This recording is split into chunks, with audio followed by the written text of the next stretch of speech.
Hey guys, tonight we're not sailing with pirates. No creaking ships. No rum-soaked chaos. No sunburnt sailors yelling at seagulls because they started it. Instead, we're marching somewhere colder. Much colder. Somewhere even the bravest pirates would take one look at and say, yeah, no thanks. Tonight, we're stepping into the brutal winter world of the Roman Legionary. Not the glamorous Hollywood version. Not the heroic, shiny armor, slow-motion stabbing version. And definitely not the Julius Caesar speeches dramatically with perfect hair version. I mean the real life. The freezing mud. The endless snow. The numb fingers, the wheezing campfires, and the kind of cold that makes you reconsider all your life choices, including joining the army in the first place. But before we march into the icy frontiers of Gaul, go ahead and like the video and subscribe, but only if this kind of quiet, cozy, mildly miserable bedtime history actually helps you relax. If not, that's totally fine. Even Roman legionaries didn't agree on everything, especially not when it came to whose turn it was to clean the latrine trench. Leave a comment telling me where you're listening from and what time it is for you right now. It's always 2 a.m. somewhere, and if you're here, there's a good chance you're trying to fall asleep to the comforting realization that at least you don't have to stand guard in a blizzard wearing nothing but wool, leather, duty, and shaky morale. Now dim those lights. Switch on a fan for that soft white noise breeze. Get comfortable, and maybe tuck your feet under a blanket. Not because of rats this time, but because an imaginary Roman officer might appear to inspect your sleeping posture. Unlikely. But Roman discipline was intense. Let's pause for a moment. Have you ever wondered what soldier life actually felt like far from Rome? Where the streets weren't marble, but frozen mud. Where instead of warm baths, you washed your face with snow because the river was frozen solid. What did it feel like to wake up with armor so cold it practically bit you back? To march through sleet with a pack heavier than your regrets. To stand on a snowy ridge at dawn, staring into a white horizon where enemies might be hiding, or might have sensibly stayed indoors. What did it feel like to share a cramped tent with men who hadn't bathed since last summer? To eat barley porridge so depressing it should have been classified as emotional warfare? To hold the line when the wind hit hard enough to make your soul shiver? Tonight, we're drifting into that world. Not to feel fear, not to glorify hardship, but to experience it softly, like snow falling on a quiet camp, like embers glowing beneath a heavy cloak, like the slow breath of a soldier who knows he must endure the cold because the empire is counting on him. So take a slow breath in. Let the noise of your day fade. And imagine the frost, the firelight, the discipline, the silence.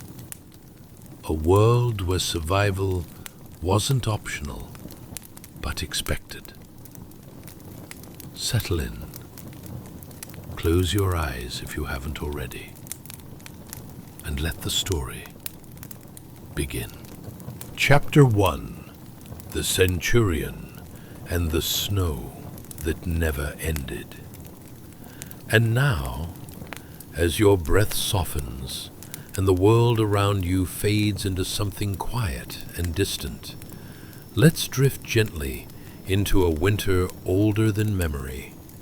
A winter carved not just into the land, but into the bones of the men who had no choice but to stand against it. Picture this: a lone Roman centurion stands on a wind-scoured ridge in the far northern reaches of Gaul. Not the Rome of marble, wine, warmth, and senators arguing over olives, but the Rome of frozen mud, sleepless nights, and an empire stretched so thin that even its bravest soldiers began to look like ghosts wandering through snow.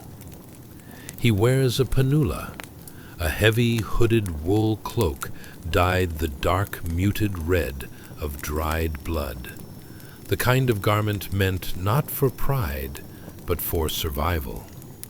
Its fabric hangs stiff with frost, edges crusted white where the snow has melted and refrozen again and again. The wind slashes across the open land, carrying with it pellets of ice so sharp they sting any exposed skin like tiny ancient arrows. The centurion's breath billows from beneath the hood, each exhale a pale cloud that vanishes instantly into the endless cold. Before him stretches a landscape that feels more like the end of the world than a province of the empire. The trees stand leafless and black, their branches twisted like the fingers of drowned giants. The ground is a patchwork of frozen dirt, shallow drifts of snow, and old footprints half filled by last night's storm. The sky is a slab of gray stone, unmoving, unbroken, unkind. Here, winter does not visit, it rules. The centurion shifts his weight, boots cracking through the brittle crust of snow. The leather beneath is stiff, mended so many times that the stitches look like scars. His armor lies hidden beneath the cloak, cold enough that each movement sends a dull ache across his ribs. But a Roman centurion does not complain, at least not out loud. Behind him, the blurry outline of a small winter camp presses against the pale horizon. Tents sag beneath the snow, fires sputter weakly in the wind, and young recruits huddle together like livestock for warmth. He hears their coughing even from here, a harsh, wet sound that promises the early arrival of fever. The northern frontier was never designed for comfort. It was designed for endurance. For Rome, this desolate land is a line that must be held. For the centurion, it is a burden carved into duty. He scans the white expanse for movement, for the flicker of a torch, the shift of a shadow, the shape of an enemy brave enough, or foolish enough, to strike in weather that barely allows breath. But all he sees is snow. Wide, empty, merciless snow. He pulls the panula tighter around him, but the cold still threads its fingers through every gap in the fabric, finding the seams in his resolve. He has marched from the warm stones of Italy to this frozen exile, and yet this is not a punishment. It is his oath. A centurion stands, so others may sleep. A centurion watches when others rest. A centurion endures, so the empire may breathe. In the stillness of this winter ruin, with the world frozen around him and his men shivering behind him, he plants his feet firmly in the snow, as if daring the land itself to move him. And for a moment, in the quiet between the winds, you can feel it, the weight of duty, the cost of empire, the lonely courage of a man standing where no warmth exists except the fire he keeps alive inside himself. tonight, we remember him, the centurion in the snowfall, the sentinel of winter, the lone figure holding the line in a world made of ice. Chapter 2: The Outer Realm of Rome and Comfy Couch Dilemmas. Hey guys, welcome back to the channel. Tonight, we dive into something colder than your ex's heart, the icy existence of a Roman legionary in winter. Picture this: you wake up not in your cozy bed, but wrapped in something that smells of sheep and sweat, to really kick things off with a bang. Before we plunge into the frozen tundra of Gaul, I kindly invite you to like, subscribe, and comment if you find any of this mildly interesting, of course. If you don't, well, that's perfectly fine. Now, imagine dimming the lights, cranking up that fan for optimal chill vibes, and snuggling into your blankets like a burrito of self-comfort. But here's the kicker. Have you ever wondered what it would be like to be a Roman legionary, reporting for duty while your toes are basically popsicles? Or maybe you can relate to the overwhelming urge to kick that bitter wind swirling around. Perhaps you've pondered how they succeeded in staying awake through freezing nights, despite their armor clinking like a bell choir at a funeral. And let's not forget, did they have a hot bod but chilly knob skincare routine happening under all those layers? Congratulations, you've just woken up in 40 AD, seemingly a world away from your very well-heated home, and you've got one goal: survive the merciless winter as a gleaming example of Roman brawn. Spoiler alert, it's not that glamorous. Let's talk about the scenery. The winds whip through the snowy expanse as our lone Roman centurion, wrapped in his thick, dark woolen painula cloak, stands against a backdrop that would whisper sweet nothings to the concept of solitude. You can see your breath hanging in the air like uninvited guests that just won't leave. The earth is coated in an unforgiving layer of snow that crunches beneath your sandals, which, by the way, are not exactly designed for icy terrain. It's like trying to do yoga on a slip and slide while wearing roller skates. You look around and wonder if the locals got together and decided one day, let's make this place as inhospitable as possible. The trees stand bare, branches reaching out like skeletal fingers grasping for warmth. Though, let's be honest, they're probably just trying to signal the nearest tavern for a hot drink. The air smells like frost and impending doom, reminding you that any cozy sweater you might think you have isn't going to cut it. Around you, legionaries huddle together, no doubt swapping stories that have far too much bravado and not nearly enough warmth. Oh, you think that was a tough march? Try doing it without properly thought-out feet. Is that a legionary or a popsicle stand? It's hard to tell. You remember your last winter coat. It was plush, luxurious, perhaps even faux furry. But here, you're bundled closer to a woolen potato sack than anything resembling a high-fashion item. Every layer you wear feels like you're channeling your inner T-Rex, arms tight, mobility restricted. You can already envision the fashion magazine cover. Tyrannosaurus Centurion, the look of winter, 40 AD. With the bitter cold gnawing at your bones, you begin your inspection of the barracks. Notice how the soldiers rely on their tight-knit camaraderie. It's not so much a house as it is a sardine can with aspirations of being a home. Sure, the roof is made of straw and held down more by wishes and hope than anything else, but they sure make it work. Most would look at it and think, looks great, sure beats a tent, unless it snows, then it's back to the outdoor life, sans the luxury.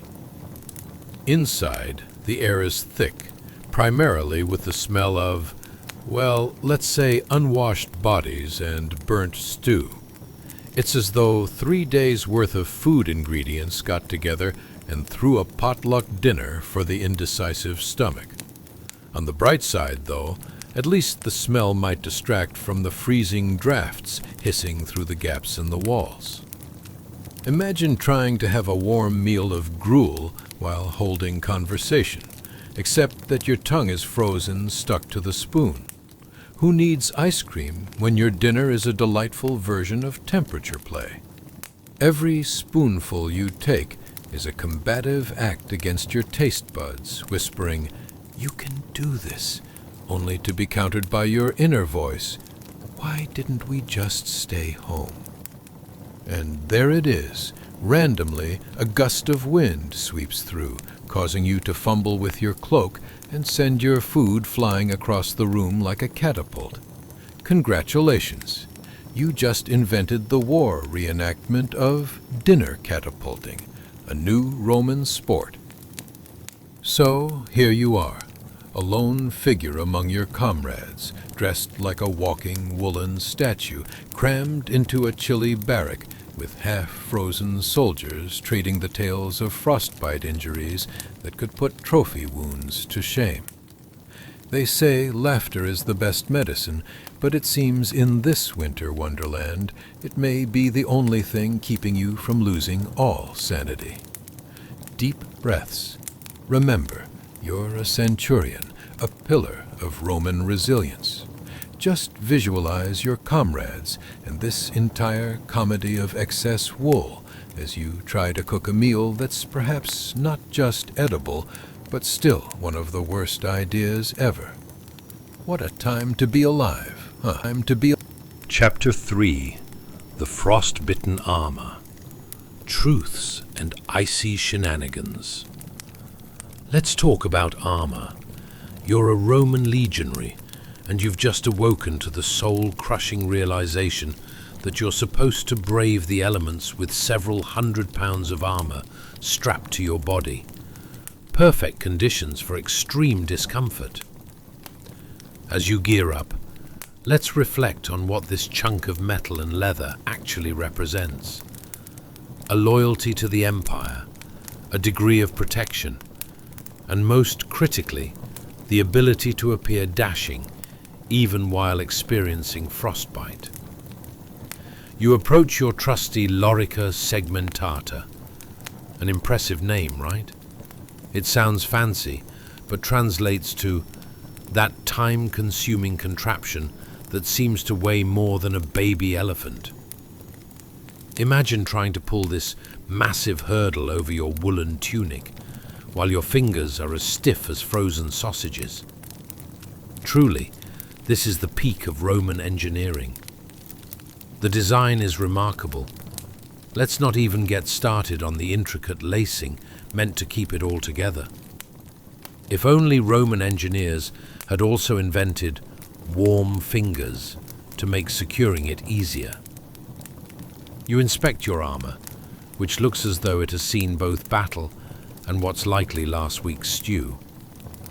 There are cracks, probably from the last battle, or perhaps too much enthusiasm during the last mandatory team-building exercise, affectionately known as "hold a shield in the snow and complain about it." This is where bonding happens in the most unromantic way, marking the sacred transition from solitary complaining into a reinforced brotherhood of frostbite. And the sound. Oh, the clinking. Each piece rattles as you bend awkwardly. You become the human embodiment of a wind chime designed by an extremely unhappy blacksmith. You can practically hear the snickering of your fellow legionaries as they see you struggle. It's like that one time you tried to sneak into a yoga class and realized flexibility was not on the menu. No hard feelings, right? Next, you check your shield, your faithful companion in the bitter cold.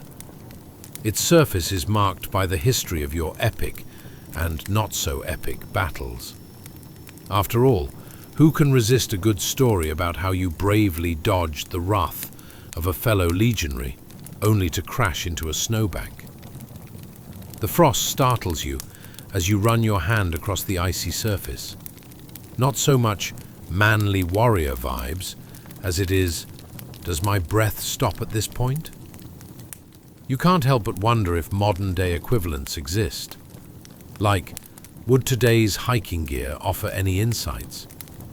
Should you be searching for an armor certified in winter wonderland scenarios?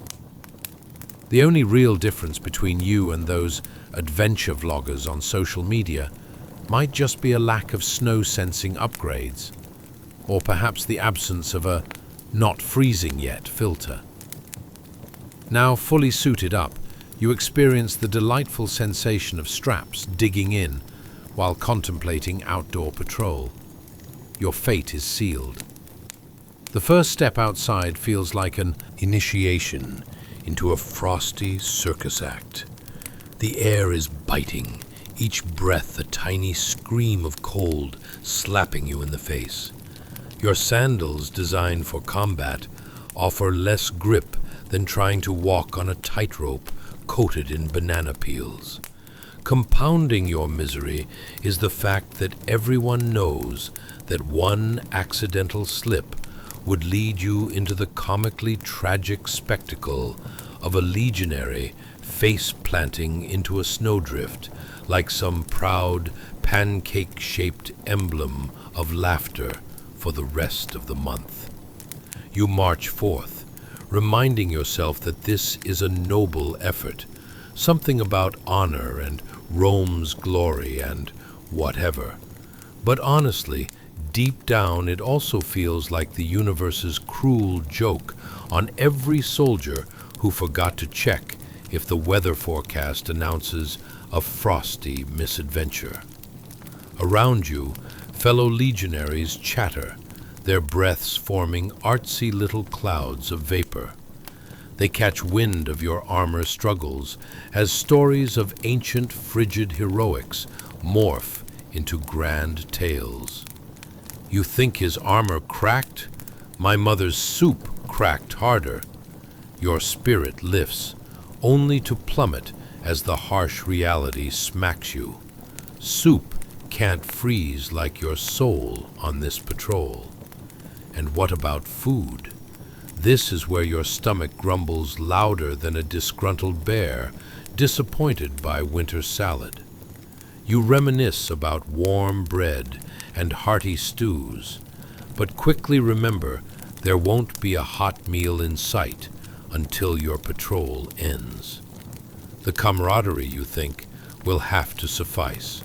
For now, it's all about survival against the elements and a little creative improvisation when you feel like an icicle chasing down glory.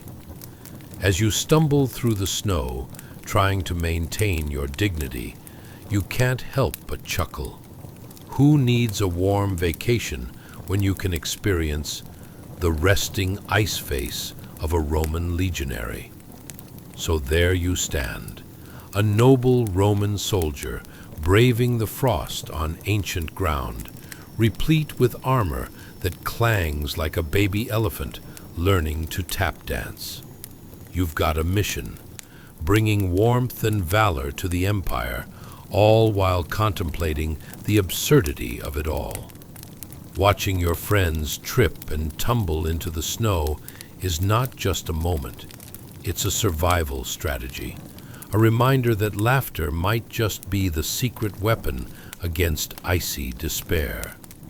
In the grand picture of history, you ponder if any of this will be remembered, or if the season of becoming a walking ice sculpture will be funnier by the time it ends.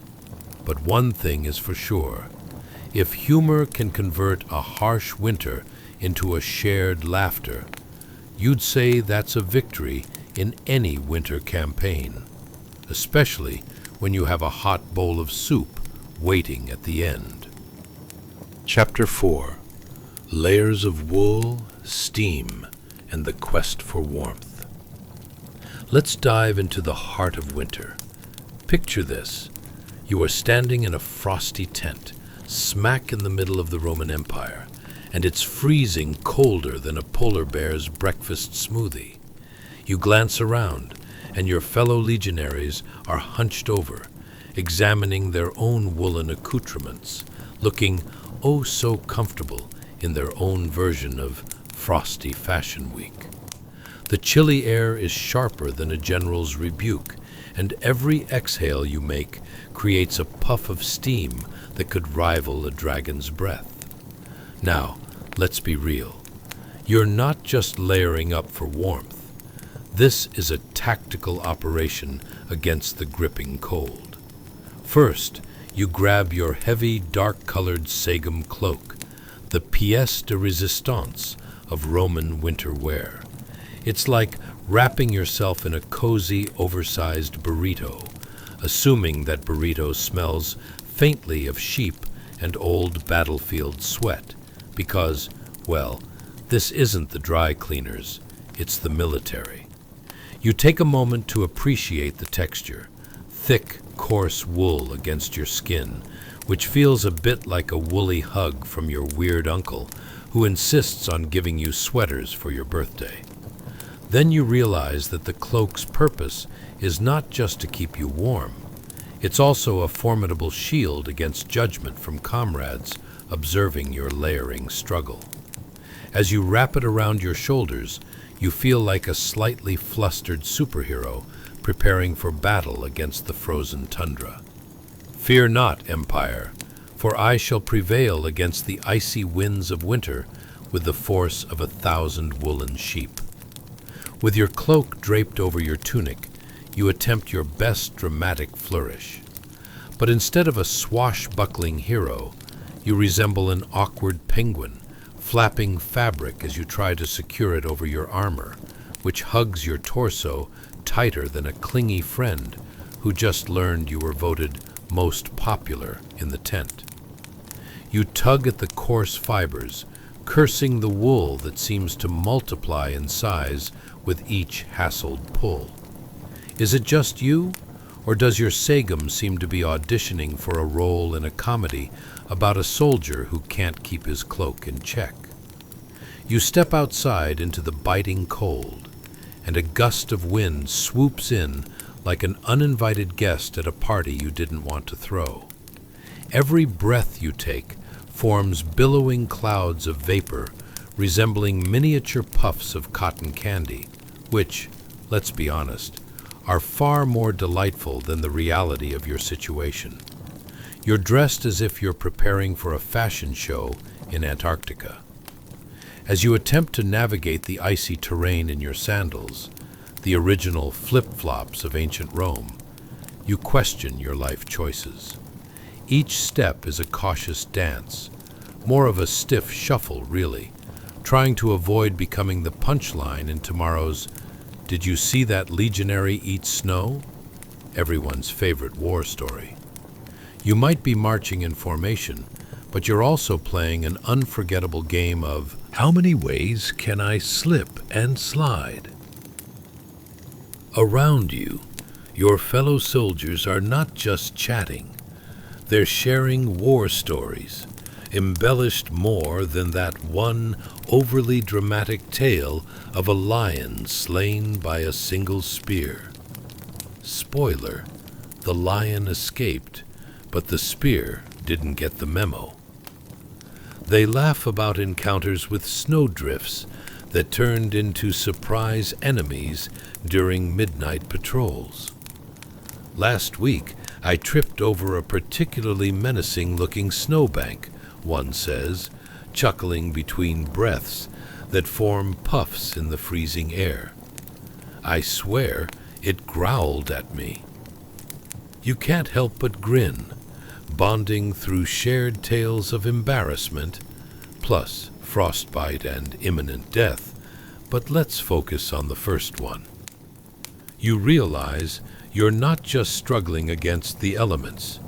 You're participating in a group therapy session under the guise of military might. How's that for a survival tactic, you think?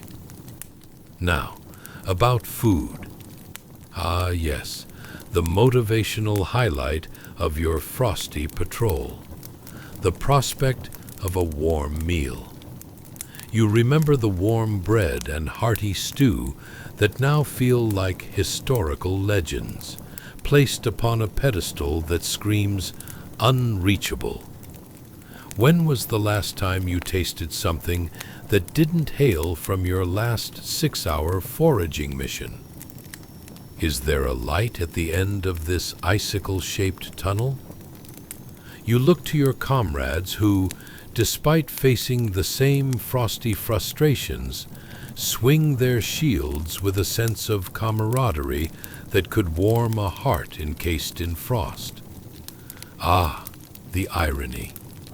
Here you are, battling the cold with a snack of questionable origins folded into your tunic, while structuring your laughter as the best armor for the spirit.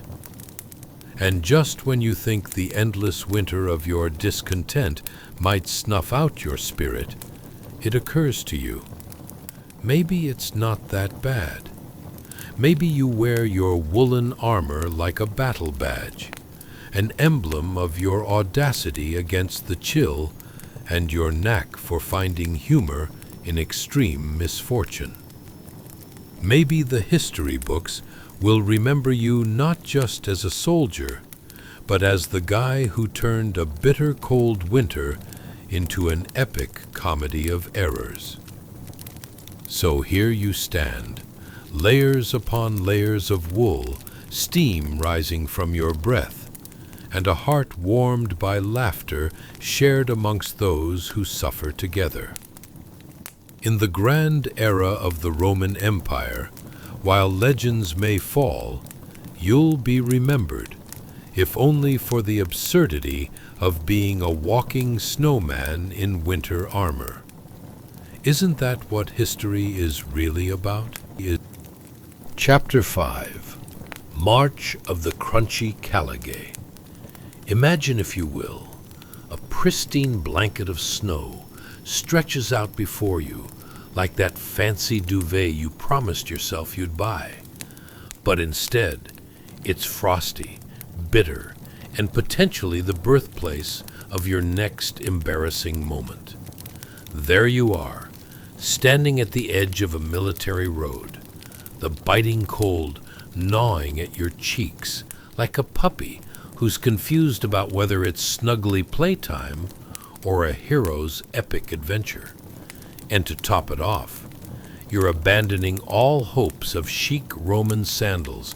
Oh no, my friend, you're rocking Caligae boots, the original thick-soled footwear that looks like something your uncle would wear to the family barbecue, except with iron hobnails to remind you that you're not just a fashion disaster, you're a soldier.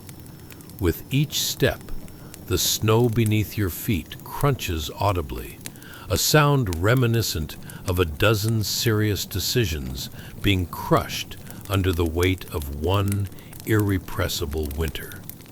As you stomp through the whiteness, you can't help but chuckle hilariously at the thought that you're playing a one-man symphony to announce your presence.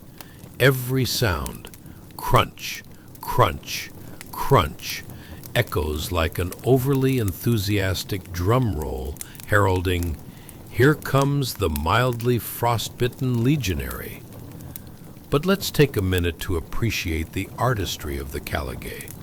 It's like someone took a leather glove, unceremoniously churned it in a blender with a pair of sandals, and called it a day. Seriously, they're tougher than your high school gym teacher on a bad day, and yet just as likely to give you blisters that would make even Roman gods sigh in sympathy. Each boot, sturdily fashioned to withstand enemy arrows and rogue goat attacks, but still, they leave the wearer questioning their life choices with every icy step. Picture it now.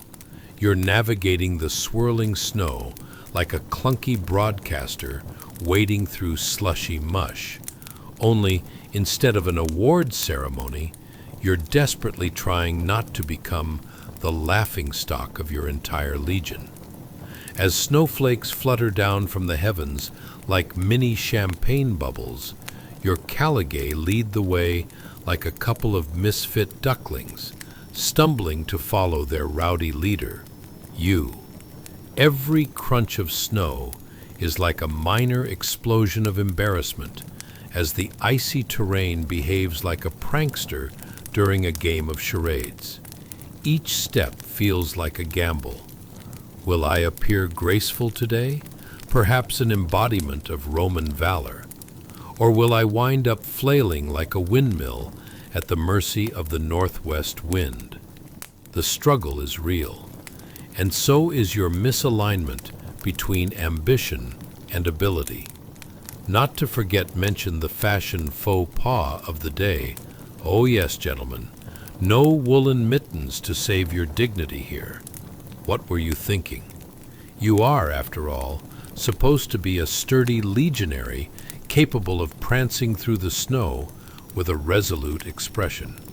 Instead, you resemble a peasant engaging in an epic duel with frostbite, a condition that's less than ideal, unless your career aspirations include becoming the first icicle elf in Roman history. There you are, moving forward with all the grace of a goat on skates, while your mind drifts to lighter topics, like the evening meal you hope awaits you. Odds are, it consists of whatever sketchy ingredients they could find, rumored to be edible. Perhaps an overused loaf of bread that has transformed through time into a rock-solid artifact, rivaling the Colosseum itself. Meanwhile, your friends, lacking any sense of self-preservation, or indeed logic, debate the merits of surviving the depths of winter with a hearty bowl of questionable stew they've personally deemed cooked. One reports that it boasted a brothy flavor he was almost certain resembled something tasty, even if the prospect of genuine tastiness remained a mystery, as cryptic as finding a Roman bathhouse in a snowstorm. And speaking of confusion, rumor has it that some brave legionary during a particularly frigid nighttime revelry bravely proposed a toast to the benefits of warm wine, only to have the drink freeze mid-toast. The following week turned into one of embarrassment-fueled laughter amongst the ranks, as everyone discussed who shouted the loudest during that tragic moment of the half-frozen toast. To warm wine quickly morphed into, more like, to frozen sadness. They would chuckle, rolling in laughter, while simultaneously wincing at the recollection of their less than warm realities. Your adventure through the battlefield of snow and ice may seem unimportant when stacked against the storied legacies of glory. And yet, it's these little moments, the comical difficulties, the foot-crunching snafus that gnaw at the edges of history and remind us how human the past really was. And yet, while the legions of Rome may come and go, the laughter you experienced, a slightly misled band of brothers continuing in levity and spirit, is a truth far mightier than any upward spiraling statue. So here stands our brave legion, tiptoeing through the lessons of survival, navigating the plains of bitter cold with hearts inviting warmth. Because in truth, isn't that what rallied the entire Roman Empire? After all, whether you're crunching through snow or navigating the hardships of modern life, laughter truly remains the strongest armor of all. Chapter 6. The Hypocaust Ballet. Imagine, if you will, the solemn serenity of a Roman fort in winter. Snowflakes whisper down from the gray sky, floating gently through the air like tiny memories of summers long past. Despite this winter wonderland, there's something just as glorious happening beneath your feet that could end up being significantly more interesting than that last holiday party you attended. Welcome to the Hypocaust. No, it's not a fancy treatment for your stinky feet, although after trudging through Rome's winter wonderland in your caligae, you might be tempted to invent such a thing. The Hypocaust system is where Roman ingenuity meets the dubious task of keeping soldiers warm and cozy while they enjoy those hearty bowls of questionable stew we've discussed. And I assure you, the Romans were very serious about their warmth, especially when it was below freezing and they were contemplating whether a cobbled floor or a day in the gladiatorial arena sounded better.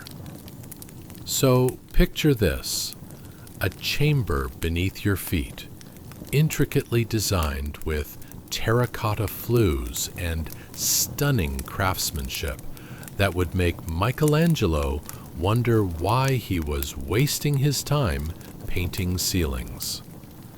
This isn't a basement for the faint of heart or someone who's allergic to heat. Nuh-uh. Here, the warm air from a central furnace circulates through these chambers and pipes like an elegant dance of warm, toasty air. Yes, air ballet is indeed the phrase that will adorn the upcoming historical theater production. But let's pause for a moment. Who was tasked with keeping this whole operation running smoothly? Think of a legionary desperate to stay warm. Duty calls, but honestly, sweat and snow don't mix very well. As each man waddled around in his thick wool tunic, can you just imagine the sheer intensity of trying to figure out if that was the smell of smoke from the Hypocaust or last week's unsupervised sous vide lamb? Decisions were made, friendships temporarily severed, and air fresheners were non-existent. And there you stand, snugly tucked within these barracks of warmth, and hearing your comrades bicker over the effectiveness of the Hypocaust system versus the merits of strategically huddling around an unshared bowl of heating stew. Ah, the classic debate over historical methods of warmth. Because, of course, nothing says classic bonding experience like heated air and no access to Febreze. As you offload your frozen boots and wiggle your toes in relief, your senses are assaulted with the faint smell of sizzling oils from the hearth, mixed with a whiff of something that was once a vegetable. You close your eyes and immerse yourself in the atmosphere, envisioning how this fort has endured years of chill and chaos. Remember, these were soldiers who would chain bark at the slightest sign of chilly toes. Reflecting on the ingenuity of the Hypocaust, it's hard not to envision a legionary, perhaps named Marcus, wading through knee-deep snow on another mundane morning, heat seeping into his thoughts like those splendid sausages they served at the tavern, if that tavern actually existed within a 10-mile radius in this I-can't-feel-my-toes weather. You might wonder, how did they figure out this whole ingenious heating setup anyway? Picture a group of enterprising Roman engineers huddled around a fire in a cave and shouting over the howling winds. What if we tried to make hot air flow up from below?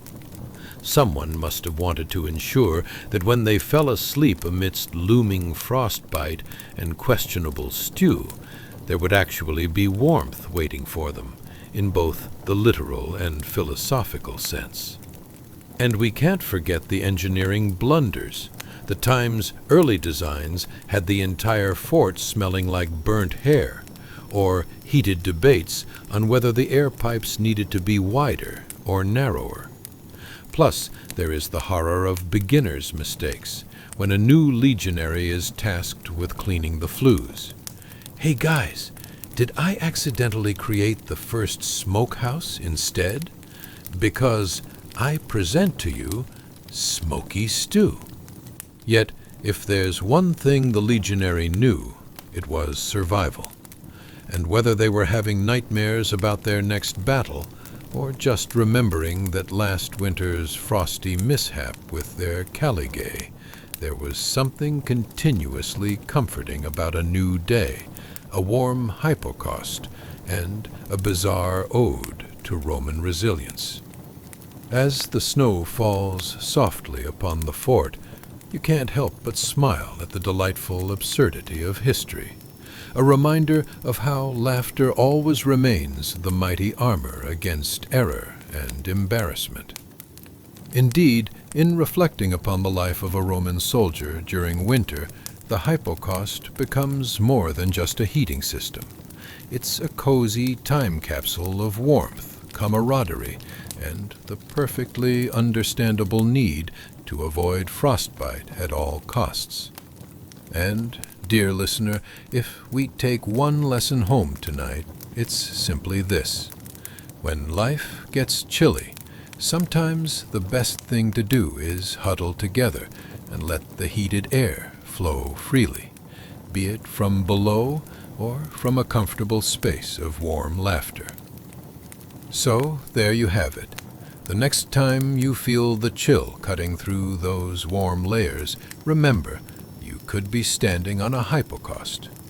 Well, maybe not an ancient Roman one, unless you've flown a bit back in time. Either way, cozy up in those imaginings, friends. After all, there's nothing quite like warmth to stave off the cold of winter, or the absurdity of history, or both. Chapter 7. The Ember Embrace of Legionary Life. Hey guys, welcome back to yet another episode of Mildly Interesting History for Sleep. Tonight, we embark on a journey colder than a polar bear's vacation to Antarctica. Yes, hold on to your blankets. It's winter time, but not just any winter. It's the bracing chill of a Roman marching camp in the 1st century A.D. Whether you're wrapped in a fleece blanket or a duvet that's seen better days, it's time to cozy up and immerse yourself in the absurd realities faced by our Roman friends. Can you even imagine having to report for duty while clinging to life, much like that last slice of cake at a party, against the bitter winds? But first things first, if you enjoy what you're about to hear, and we sincerely hope you do, please like, subscribe, and drop those comments down below. Only if you're genuinely feeling it, of course. No pressure. We all know the true treasures lie in the very whims of the heart. Now, let's set the scene. Imagine, if you will, you've just woken up in a frosty Roman fort, your body entwined in a blanket made of wool that smells like it has been through a battle with a goat. And, speaking of goats, ever questioned whether they'd make better company on a winter night than that snoring legionary next to you? How many times can one man complain about the tragedy of clogs on frozen mud without it driving you slightly insane? Let's wander over to the makeshift fireplace at the camp, that shallow earthwork straining to provide warmth. With glistening snowflakes pirouetting down from above, soldiers gather around flickering embers like moths to a not-so-warm flame. Seriously, it feels akin to that one friend who orders a lukewarm coffee and tries to convince everyone it's a unique brew. The air is punctuated with crackling sounds, but rather than resembling the gentle crackle of a comforting fire, it's more akin to a campfire with a temper, each pop sending little sparks flying, potentially igniting a very poorly guarded wool cloak. As you huddle closer, warmth radiates not only from the embers, but also from the questionable camaraderie found in shared misfortune. You can almost hear the unhappy grumbles as the legionaries attempt to indulge in a bowl of stew that smells suspiciously of something that shouldn't be defined by mere adjectives. A chorus of, "Is this supposed to taste like?" emerges amidst snickers, quick banter transforming the frozen air into a tornado of laughter and chilly, moist breath. If only there were a "Beware, scalding conversation" sign hovering above for the amusement of nearby passers-by. Because face it, that broth could either warm your soul or serve as effective punishment for betraying the local grocery store with your poor choices. Ah, but the mighty Roman legions were nothing if not resourceful, or at least they thought they were.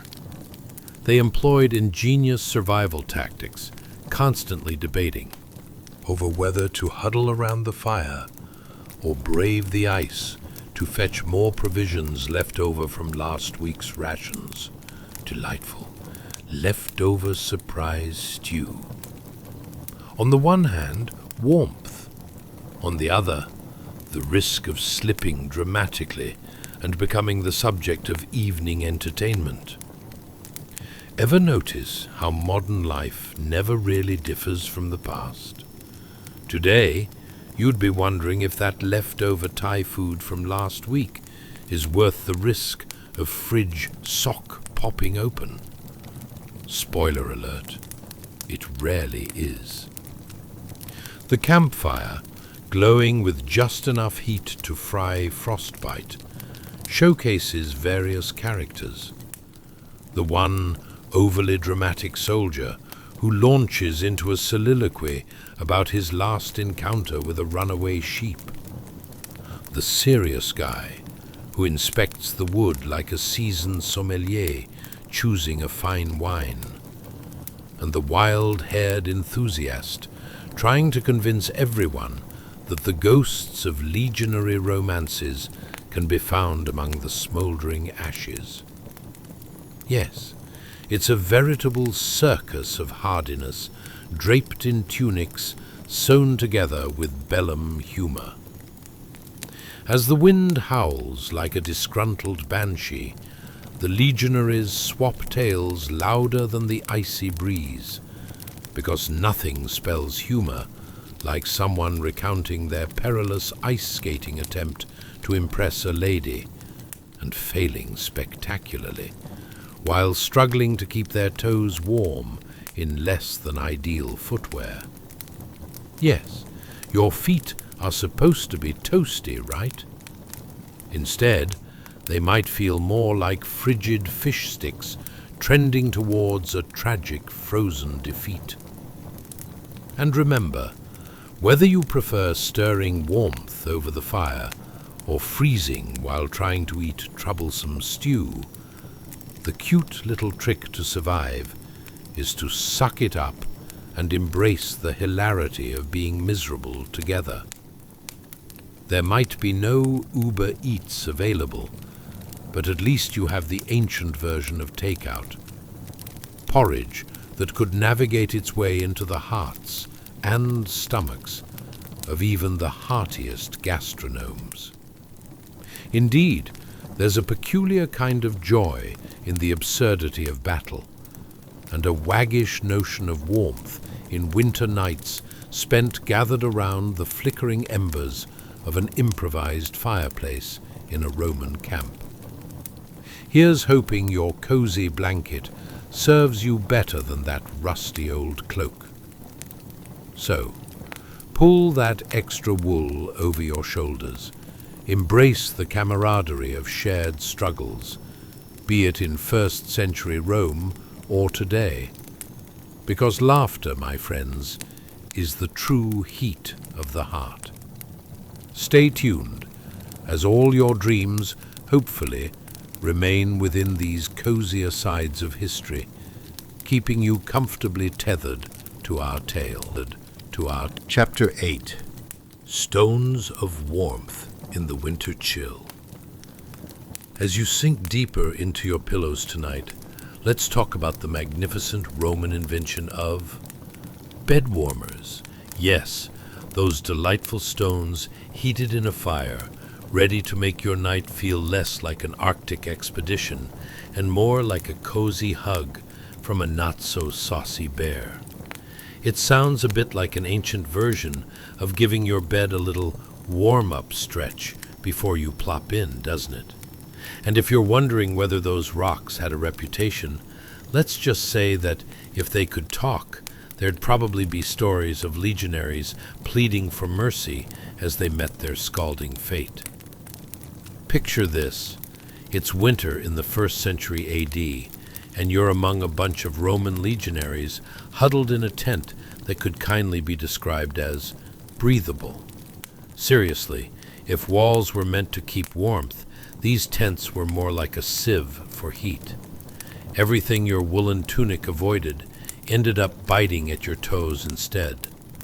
Standing by the fire in your trusty Roman sandals, your feet might feel like icy blocks of feta cheese, but that's a small price to pay for warmth. As the night deepens, the soldiers gather around the fire pit, where the flames seem to dance with mischief, licking at tiny pieces of wood like an eager puppy chasing its tail. Glistening river stones sit waiting in a basket, their dark, rugged surfaces begging to be heated. You'd think these hefty stones had been summoned from the earth by a wizard of warmth, but actually, their true magic is being plucked from the very rivers the legionaries passed on their way to yesterday's revelry. If revelry means desperately looking for any signs of life and realizing you've already consumed the last piece of cold bread. One soldier gingerly reaches for a stone, delicately wearing an expression as if he's about to propose to his long-lost love, only to have his hopes dashed the moment it slips from his grasp, plummeting back down with a thud that sends a bone-chilling echo through the camp. The other legionaries erupt in laughter, clapping him on the back as he feigns indignation. What's the matter? You transferred your charms to the stone? Taking it back to your tent for a cozy night, eh? As they heat the stones to a fiery glow, the legionaries chat about their plans for the evening. I'll wager this stone will make a better partner than that nagging woman in my life, a particularly loud chap declares, causing everyone else to nod in exaggerated agreement. Because really, when you're facing the biting cold of winter and in desperate need of warmth, who wouldn't prefer the reliable friendship of a stone to the dramatic responses of a loved one? It's the charitable thing to say, of course. Now, let's take a moment to ponder how exactly they used these heated stones in their quest for deep sleep amidst frostbite.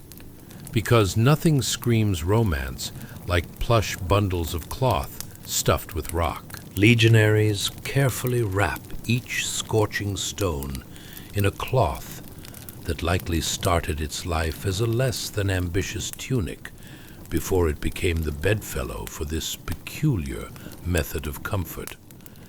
In your mind's eye, imagine these glowing parcels alone, resting snugly in the folds of your bedding.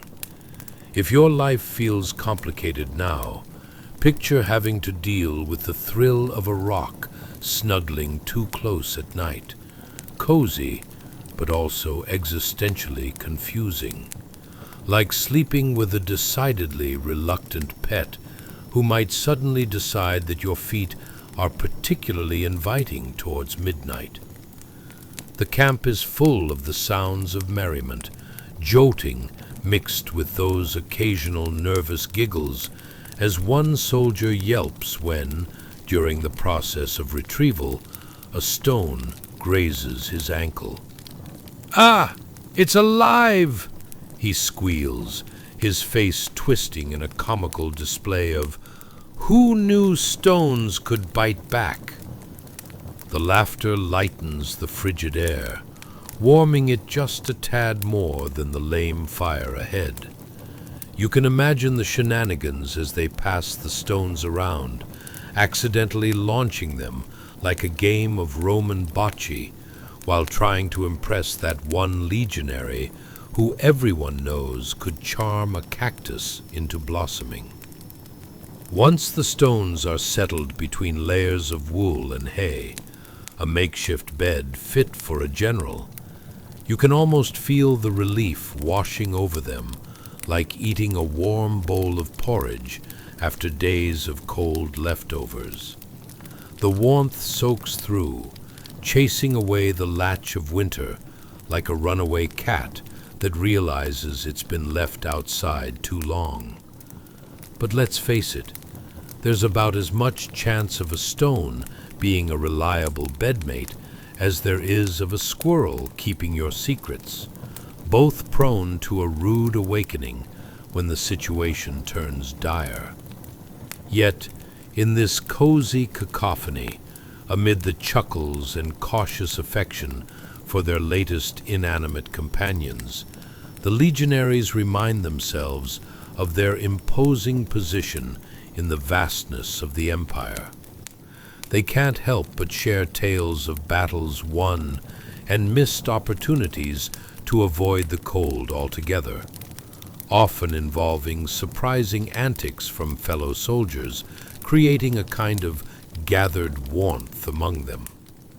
Here, camaraderie battles even the frost, solidifying bonds like a well-heated rock, ready to conquer those long, frigid nights ahead. So, as you allow yourself to slip into slumber, draped comfortably beneath your own imaginary electric blanket of history, remember, sometimes a warm rock is all it takes to make life just a bit more bearable, despite the laughable absurdity of your ancient campfire stories. And as you find yourself floating between dreams, consider how, in the end, the true legacy of Roman ingenuity might always hinge on the simple brilliance of a hot stone, staving off the chill, making history just a tad more tolerable and quirky. And Chapter 9, The Cloaked Patrol Under a Starry Gaze. Hey guys, welcome back to another chilly episode that's about as warming as a lukewarm cup of cocoa left out for 2 hours. Tonight, we're diving deep into the frost-bitten footnotes of history, specifically focusing on the life of a Roman legionary who's braving the frigid winters in a wooden palisade. Yes, this is about as cozy as trying to cuddle a cactus. But who needs comfort when you can have cables, frostbite, and the sweet, sweet camaraderie of soldiers frozen together by sheer will? So grab your blankets, dim those lights, and perhaps find a fan to recreate that Procrustean air conditioning experience. I mean, it's not like your modern-day struggles really compare to having your toes nibbled on by frost, right? Speaking of struggles, Have you ever wondered what it's like standing guard under a blanket of stars, wearing nothing but a heavy cloak, battling insomnia while worrying about barbarian attacks? Or how your favorite cozy hoodie might fail to protect you from an entire night in the cold, just like the Legionary down the road? And let's not even get started on the prospect of sleeping next to a friend who snores louder than the local Roman aqueduct's drainage system. Okay, so congratulations. You've just woken up in 1st century AD, where survival gear consists of wool cloaks and "I hope this works" vibes. Picture yourself enveloped in your cozy cloak, perched on a wooden palisade like a somewhat grumpy gargoyle. You've got a prime view of the frozen landscape, but it's not exactly the fire and ice concert you were hoping for. Not one bit. Instead, you're surrounded by a cacophony of crackling twigs, muffled whispers from fellow soldiers, and the distant howl of the wind. Imagine an orchestra of nature, only all the instruments are somehow broken and definitely out of tune. The stars twinkle above like 1,000 prickly Christmas lights, and oh, what a glamorous backdrop it makes. Especially during the chilling nights when you're on a lone patrol, shivering beneath your wool cloak. You keep your eyes peeled for movement in the forest, which mostly consists of shadows and the occasional squirrel that appears to be judging your life choices. You took that job in the Legion, huh? You can almost hear it chirping. Tough gig, buddy. As you patrol the wooden watchtower, the cold does an excellent job of infiltrating the cloak, slipping in like an unwelcome party guest. Your breath steams in the crisp night air almost as dramatically as you'd imagine doing karaoke in your living room after 3 too many glasses of wine. But instead of belting Wonderwall, you're just wondering how many layers of clothing it would take before you don't feel like a human icicle. The native patrolling gods are probably having a great time at your expense, living it up while you focus on not becoming a human popsicle. Seriously, your armor is about as effective against the cold as wearing a tinfoil hat against space radiation. All right. History scholars will argue that your segmented armor is designed for protection in a battle. But here's the thing. Not one of those scholars has ever stared into a howling winter cyclone, wishing for a warm chocolate cookie and a hot tub. Every so often, you hear the muffled sounds of the other legionaries gathered around a fire, sharing heated stones and tales of bygone battles. Things that once seemed like grand adventures, but now mostly just remind you how little anyone actually wants to step back into the cold. The guardians of warmth gather around the flames like moths drawn to a flickering light. Who can blame them? But for you, you're just out here patrolling, lost in thoughts about how much you miss that sweet, sweet indoor plumbing you won't experience until the 21st century. And let's not forget, these soldiers had to deal with the occasional wolf pack sniffing about, making a delicious late-night snack out of a less vigilant fellow legionary, or sneakalicious unfortunate soul who forgot to fasten their cloak properly. You might think that rushing into action is easy when a pack of wolves shows up. But trust me, that's not quite how things went. What you're likely to see is a lot of frantic scrabbling, even more layers being tossed off, and a whole medley of wild hand signals that look like the world's worst charade game. Now imagine being so cold that even your cloak starts questioning its life choices. In a chilling twist of fate, you can almost hear it sigh. What was I thinking? I was supposed to bring warmth and comfort, not the mocking laughter of the cold. As the night stretches on, each creak of the wooden palisade resonates like a personal attack from the winter itself, a piercing reminder that while the Roman Empire might be formidable, winter antics have their own special layer of humor. In the eerie stillness, you ponder the motivation behind a soldier enduring this. Perhaps it's about that sense of belonging, or the dream of a warm meal at dawn. Yet, out here, amidst the biting cold, you can't help but wish for an invention that could warm not just your heart, but your very bones without the constant threat of frostbite.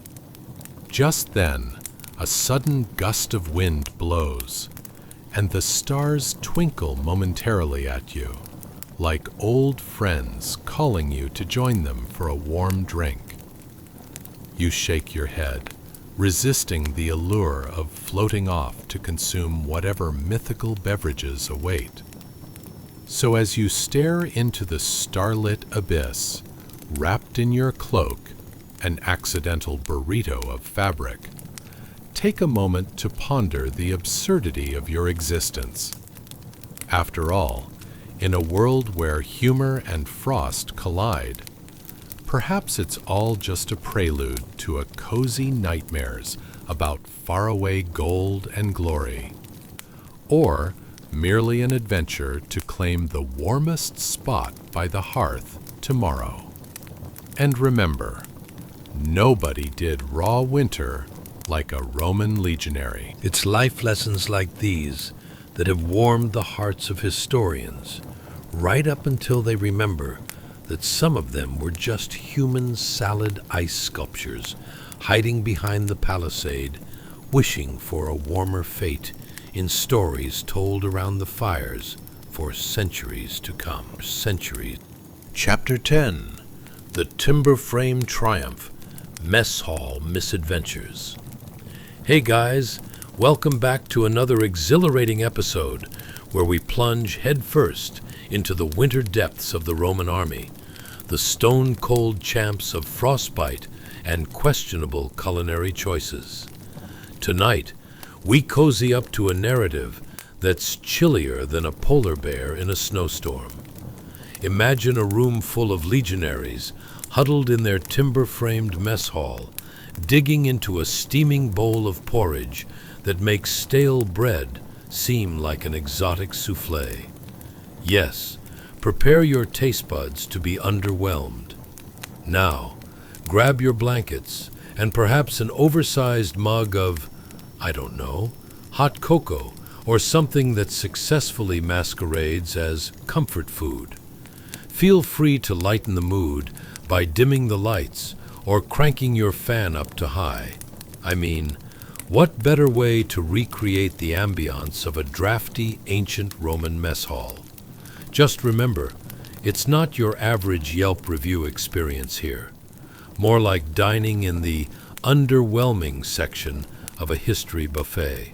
And hey, if you really love this mellow adventure through the ice-cold corridors of time, don't forget to like, subscribe, and drop a comment, but only if you actually enjoy it.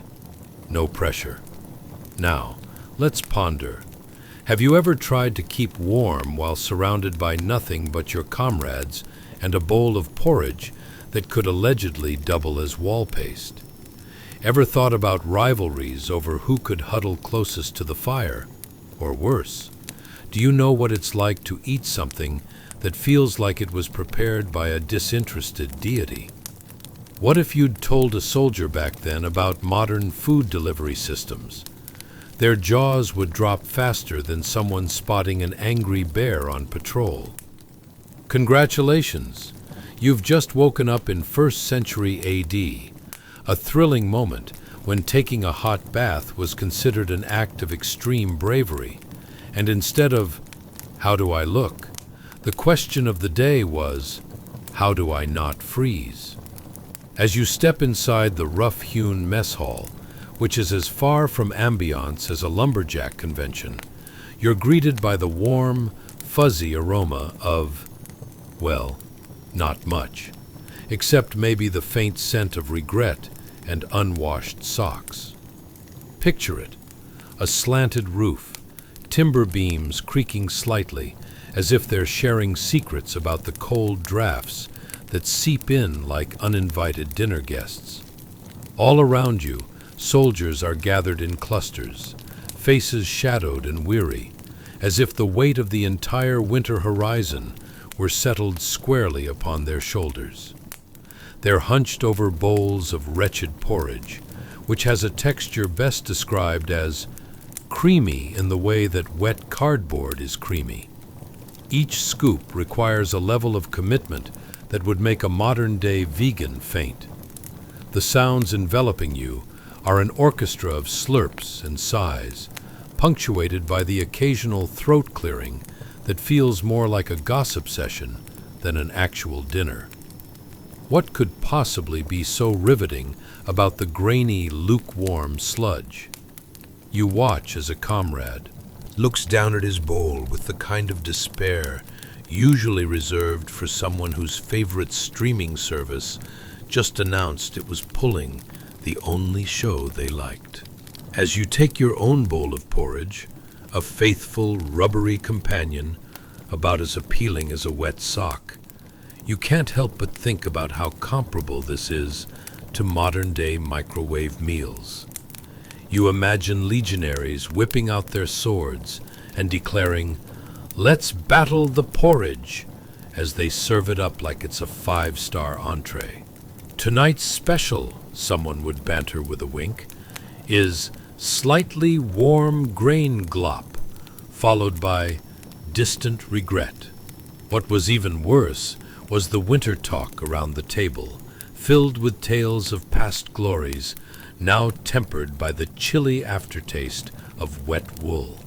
"Ah, remember the time we had that glorious feast?" a soldier hints with a dreamy gaze. Someone else, likely nursing frost-bitten toes, retorts, "Do you remember what we ate? Because I cottoned on to the fact it was slush, resembling a distant cousin of the moldy hay outside." And let's not ignore the firewood situation. You look toward the flickering hearth, where a pile of damp logs awaits, like sad wooden sentinels, trying their best not to smolder too dramatically. The flames dance rather pathetically, casting shadows that resemble medieval horror films. It's the kind of ambiance that could make even ghosts shiver in discomfort. Between mouthfuls of despair, soldiers exchange battle anecdotes more animated than you'd expect from soldiers eating food that feels like a collective punishment. "I swear I fought a barbarian last summer," one boasts, and now that he's plotting to conquer the rest of the porridge in his bowl, you have to admire his tenacity. There's a bizarre camaraderie about sharing this form of intermingling misery. You can almost hear the collective consciousness singing, "When life gives you porridge, you just have to slurp up that life." The energy in this mess hall is weirdly comforting, like a group of siblings huddled together to endure a particularly grueling family reunion, where no one speaks about Aunt Edna's infamous fruitcake. As laughter washes over the room, from somewhere in the back, possibly at your expense, a fleeting thought enters your mind. Perhaps the real bonding characteristic of these legionaries was their mutual understanding of enduring something horrendous together. In this misfortunate gathering over porridge slush, they're not just soldiers, but unwitting participants in the oldest human tradition of sharing a meal, one that takes endurance to the next level of absurdity. And while you may contemplate the historical significance of this culinary adventure, one universal truth shines through. Back then, and even today, nothing can outmatch the bonding experience of food, however unappetizing or soul-sucking it may be. In a world where you might just believe that porridge might also feature as an ancient Roman punishment, at least you're lucky to just be in one giant, lukewarm family. Chapter 11. Huddled Heroes, the cozy chaos of legionary life. Hey guys, welcome back to our historical soft serve of mildly interesting history slathered in absurdity and sprinkled with a dash of hilarity. Tonight, we dive into a situation colder than your Aunt Margaret's frozen casserole. The winter life of a Roman legionary packed into a tent with 7 other men who couldn't tell you the last time they had a decent bath. Spoiler alert, it was probably in a swamp, and that swamp probably had crocodiles. So, as we embark on this icy journey where human warmth becomes a coveted treasure, let's ponder. Have you ever been so cold that you contemplated forging a friendship with the nearest radiator? Or huddled so closely with your friends that you started to feel like an overstuffed burrito? Perhaps you've tried sharing a single blanket with a snoring partner and ended up with a king-size war of tug-of-war. But consider, what if your only blanket was the man next to you? And by blanket, I mean the guy who put on a little too much garlic while enjoying his rations. Please hold on to that thought as we prepare to ship out, quite literally, to the chilly realm of 1st century AD. Congratulations! You've just woken up in the heart of a Roman winter, cloaked in the promise of frostbite and questionable life choices.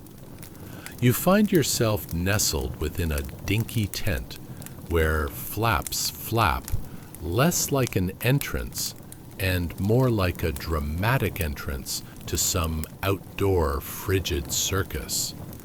It's cramped, it's cozy, and just barely breathable due to an aroma best described as aged sheep and last week's porridge. Ah, home sweet home. Let's dive into the scene. Picture this: 8 battle-hardened legionaries, all snugged in together like the strangest human bratwurst. Their breaths create little clouds of warmth that slowly rise and dissolve into the frigid air. And between them, the body heat melds into a force field that practically screams, "Do not disturb." Every morning, these soldiers wake up in a pile, bodies arranged with all the grace of discarded laundry. When one man stirs to life, it's less like waking up and more like rolling a gigantic snowball of humanity. "Oops, sorry about your toes," you might hear as a guy accidentally knees his buddy in the ribs while trying to reclaim the extra half-inch of warmth. And let me tell you, these sleep-deprived gladiators would leap out of that pile faster than a hot potato. But besides its chaotic charm, there's an interesting survival tactic happening here: the art of huddling.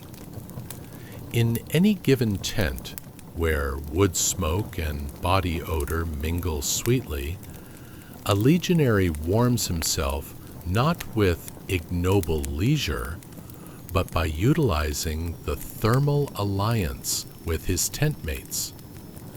This is like curling up for a cozy Netflix binge, but with more fur and less Wi-Fi. Ironically, they're managing to defy the very nature of space and personal boundaries, which in modern terms translates to no one is safe if you're on leg duty. It's a chilling tableau when they take their nightly retreat. One soldier coughs, followed by a symphonic chain reaction of phlegmy hacks. "Welcome to our winter symphony," another quips, as if the music of their misery is one for the ages. You can almost hear the audience of emperors and generals clapping in the background, wondering when these brave souls will finally crack and start issuing morbid winter puns. The absurdity doesn't stop there. Imagine the tussle for the warm spot. Someone, inevitably, will snore like a wounded wild boar, and envious eyes will dart toward the man next to him, who looks suspiciously comfortable. It's less about being polite and more like starring in a live competition of who wants to hibernate with a legionary. Spoiler alert, it's always the guy who fell asleep with a bit too much wine and not enough personal space etiquette. Nights are long, and the body heat literacy is masterful. Ever tried to sleep wall to wall with a buddy while sharing secrets about the last time someone saw the sun? "Back in summer, boys, we were basically gods," they'll exclaim, raising their porridge bowls in a toast against the cold. Their dreams are filled with visions of warmth, sunlight, and definitely not the person next to them asking if they've ever preserved the faint scent of garlic from last week's rations. Pretty romantic, right? In many ways, this bizarre huddle brings out the best in their camaraderie. They share a blanket, albeit a wrinkled one, soaked in some unnamed liquid, which, let's be honest, is a feat of cyclic endurance only to be experienced in a junior high sleepover. Cries of "pass the warmth" echo in the tent, punctuated by sudden jabs to the ribs as one soldier jerks awake, bonking heads and reviving the age-old debate, who's worthy of the wall seat? And there you lie, an active participant in this rugged warmth, partaking in a shared human experience that bonds people through the harshest of winters. You may wake up cold and unshaven in a pile of comrades, but look around. These are your companions in misfortune, fellow warriors in the frigid trenches, who inspire in you the gleeful absurdity of when life sends snowflakes, we make porridge. With conversations melting into laughter and the midnight burrito roll of confusion, as history churns on in chilly waves, you find solace that while this life seemed as accessible as a Roman market, it truly harbored warmth as deep and real as the layers of woolen tunics and the peculiar friendship of 8 warriors crammed into a drafty tent. And though it may have been an utterly freezing existence, you can't help but marvel at the heartwarming absurdity before you, a true testament that sometimes warmth isn't just found in blankets, but in the brothers you choose to bear the cold with. Chapter 12. The Icy Embrace of a Legionary Life. Hey guys, welcome back to another voyage into the annals of mildly interesting history. Tonight, we're braving the cold, and I mean colder than a polar bear in a snowstorm. The brutal life of a Roman legionary in winter. That's right, folks. These guys traded their togas for armor and their hot Mediterranean weather for an icy patch of northern Europe that would have made even the most stoic penguin quiver. But before we march into the frosty trenches, let me ask you this. Have you ever tried to get warm while sharing body heat with a group of friends, but ended up feeling more like sardines in a tin than a cozy cuddle puddle? Or maybe you've huddled together for warmth, only to realize you've chosen the perfect potion of ripened cheese for your close quarters. Ah, the joys of friendship. By the way, if you enjoy this blend of absurdity and history, feel free to like, subscribe, and comment. But only if you truly like it, folks. No pressure. Now, dim those lights, grab a cozy blanket, and find a fan, because we're about to dive headfirst into a reality where frostbite is just another Tuesday. Congratulations! You've just woken up in a snow-blanketed Roman winter camp, snugly tucked away in a valley that looks like nature's own frozen stage set for a dramatic Roman opera. As your eyes flutter open, you find yourself in a snug little tent shared with 7 other legionaries who smell like they've lost a wrestling match with full barrels of pickled herring. Welcome to your home for the next few months. The tent might look like a blanket fort built by a committee of toddlers, but I assure you, this is a fortress of camaraderie, dressed in woolen tunics and stale bread rations. Let's talk about bathing, shall we? Spoiler alert, it's non-existent. The legionaries bathed as often as modern-day cats go for a swim. So, brace yourself for the delightful bouquet of perspiration, and consider yourself lucky if you catch a whiff of the questionable stew bubbling over the fire. Smells rather like a dinner party gone terribly awry. It's early morning, and the aroma fills the air, swirling around like a bad perfume commercial gone rogue. You hear murmurs and the occasional exclamation of, "Hey, that's my foot," as the legionaries wrestle out of their layered sleeping bags. Mornings here are less about fresh coffee and more about waking up trapped in a tangle of limbs, all while hoping the guy next to you didn't have beans for dinner. When they finally manage to disentangle themselves, they emerge into the world like sleepy, confused bears. Each man is bundled in all the layers they own, which means they look less like soldiers and more like walking pomegranates. Need an image? Think of a moody fraternity party on ice. Let's take a moment and consider their breakfast options.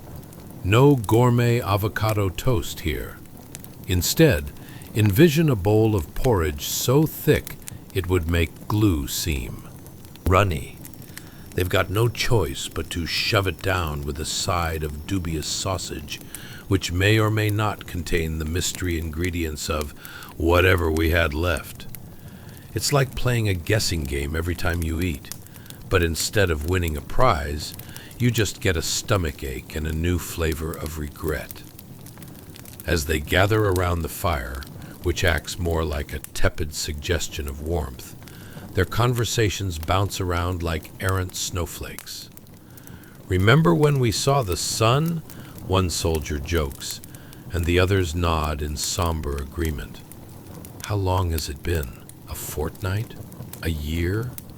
In these moments, you'd think they were reminiscing about a long-lost love, but it's really just about that one day in July when they felt warmth for a solid 2 hours. But let's not forget the comical chaos of their daily life. As the Legionaries prepare for the day, they strategize like a group of chefs trying to make a souffle in a wind tunnel. "All right, team, I call dibs on the left side of the tent. It's warmer." But as soon as someone sneezes, the tent erupts into an impromptu symphony of exaggerated coughs and groans. You'd think they were all auditioning for a winter-themed opera, and frankly, they're nailing it. And then, of course, there are the daily battles. No, not against enemy tribes, but the ongoing skirmish for warmth. The moment one of them finds a warm spot, it's all hands on deck, like a hyperactive game of musical chairs. One courageous soldier, particular to his coffee conquests, makes a mad dash for the spot nearest the fire, only to find it occupied by a snoring giant who's mysteriously gained the title of the Human Radiator. So, while the frigid winds whip through the snowy valley, life in the Legionary camp rolls on with a bizarre sort of resilience-filled hilarity. Every cold snap turns into a reason for bonding. Every breath of frosty air becomes fodder for laughter. And every questionable meal is an opportunity to bond over a shared "what the heck is this" moment. Survival in the Legion is less about brutal battles and more about shared warmth and unfiltered friendship, wrapped in woolen layers and a whole lot of laughter. And as the cold grips the valley outside, one thing is certain. Amidst the chaos and frost, these legionaries find warmth in the absurdity of their winter lives together. Chapter 13. The Struggle of the Sarcina. Ah, the morning of a Roman winter, in a place colder than a snowman's frozen heart. As the dim light leaks through your tent, you find yourself enveloped in a pile of wool and confusion, every fold and wrinkle reminding you this was no ordinary day. Today, you have a delightful quest ahead of you, strapping on your sarcina.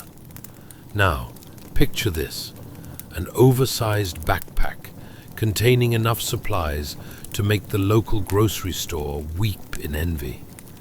Extra wool blankets, some dubious rations that could double as brick substitutes, and a few suspiciously squishy sausages that maybe spent too long in the wrong barrel.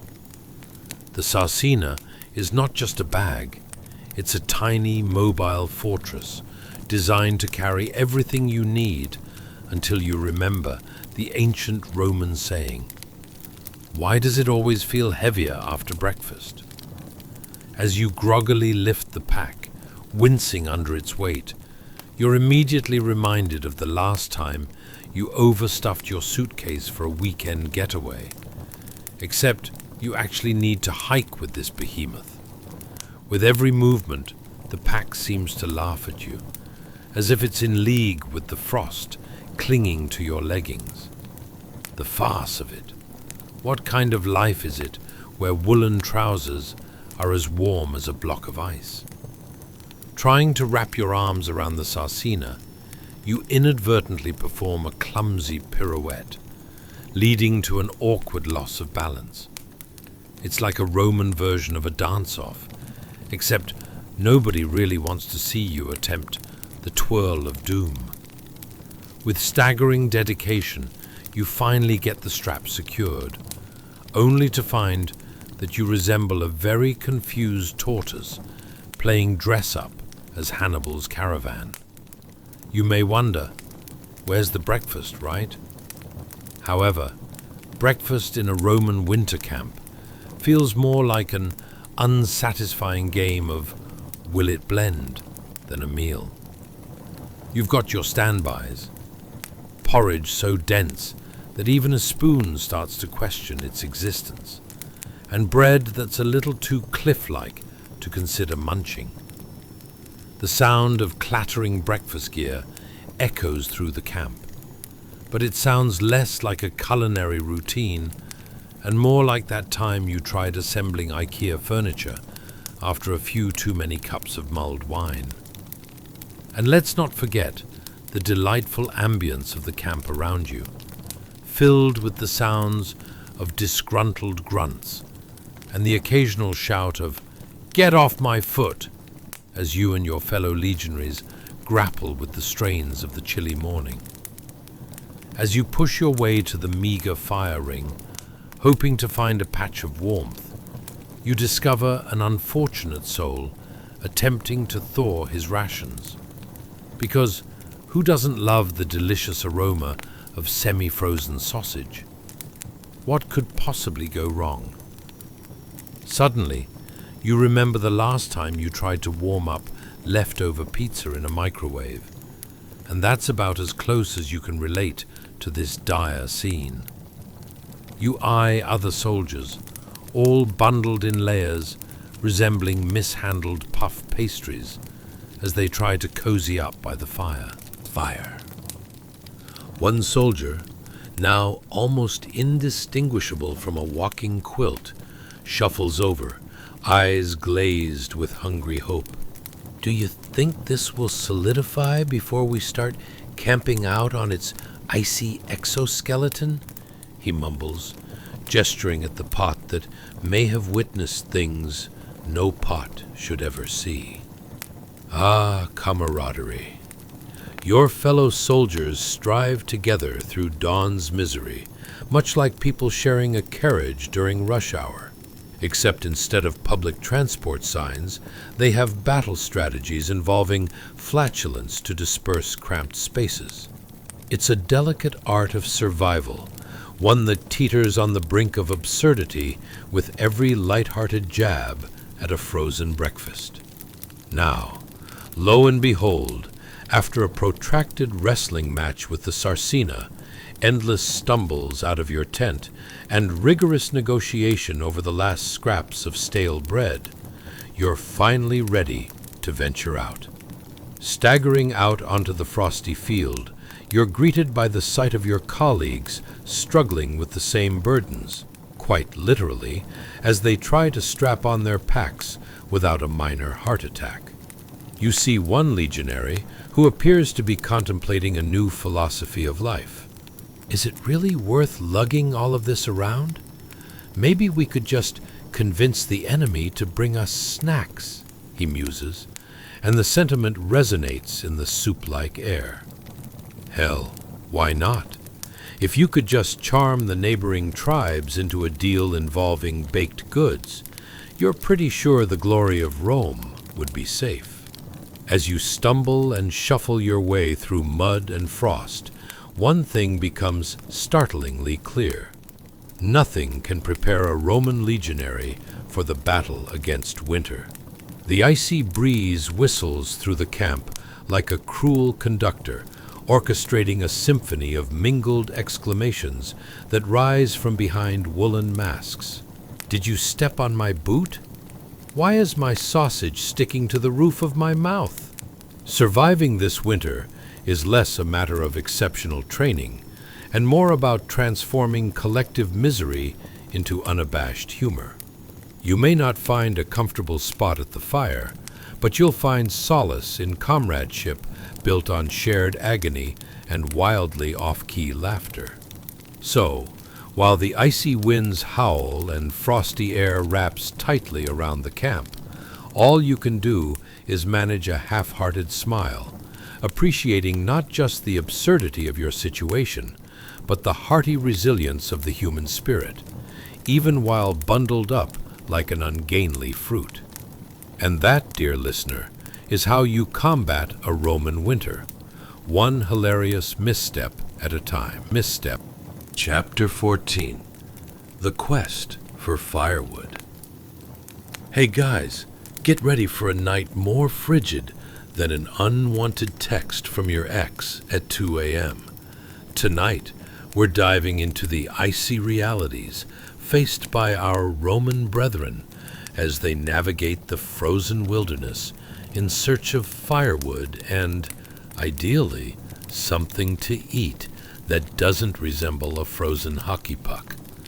You're about to embark on an adventure that'll leave you feeling warmer inside than a freshly baked loaf of bread.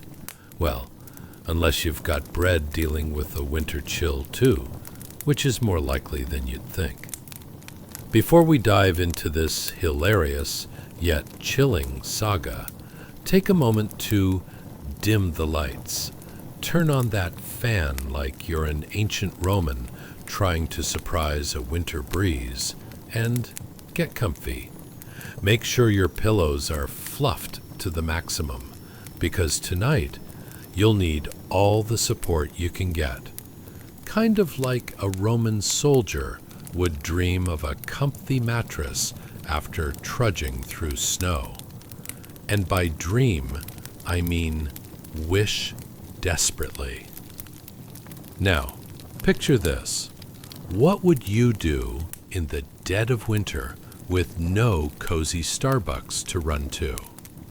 Would you wear 10 layers of clothing and stumble awkwardly across fields like a poorly constructed snowman? Great! Now, why are you still sitting there imagining?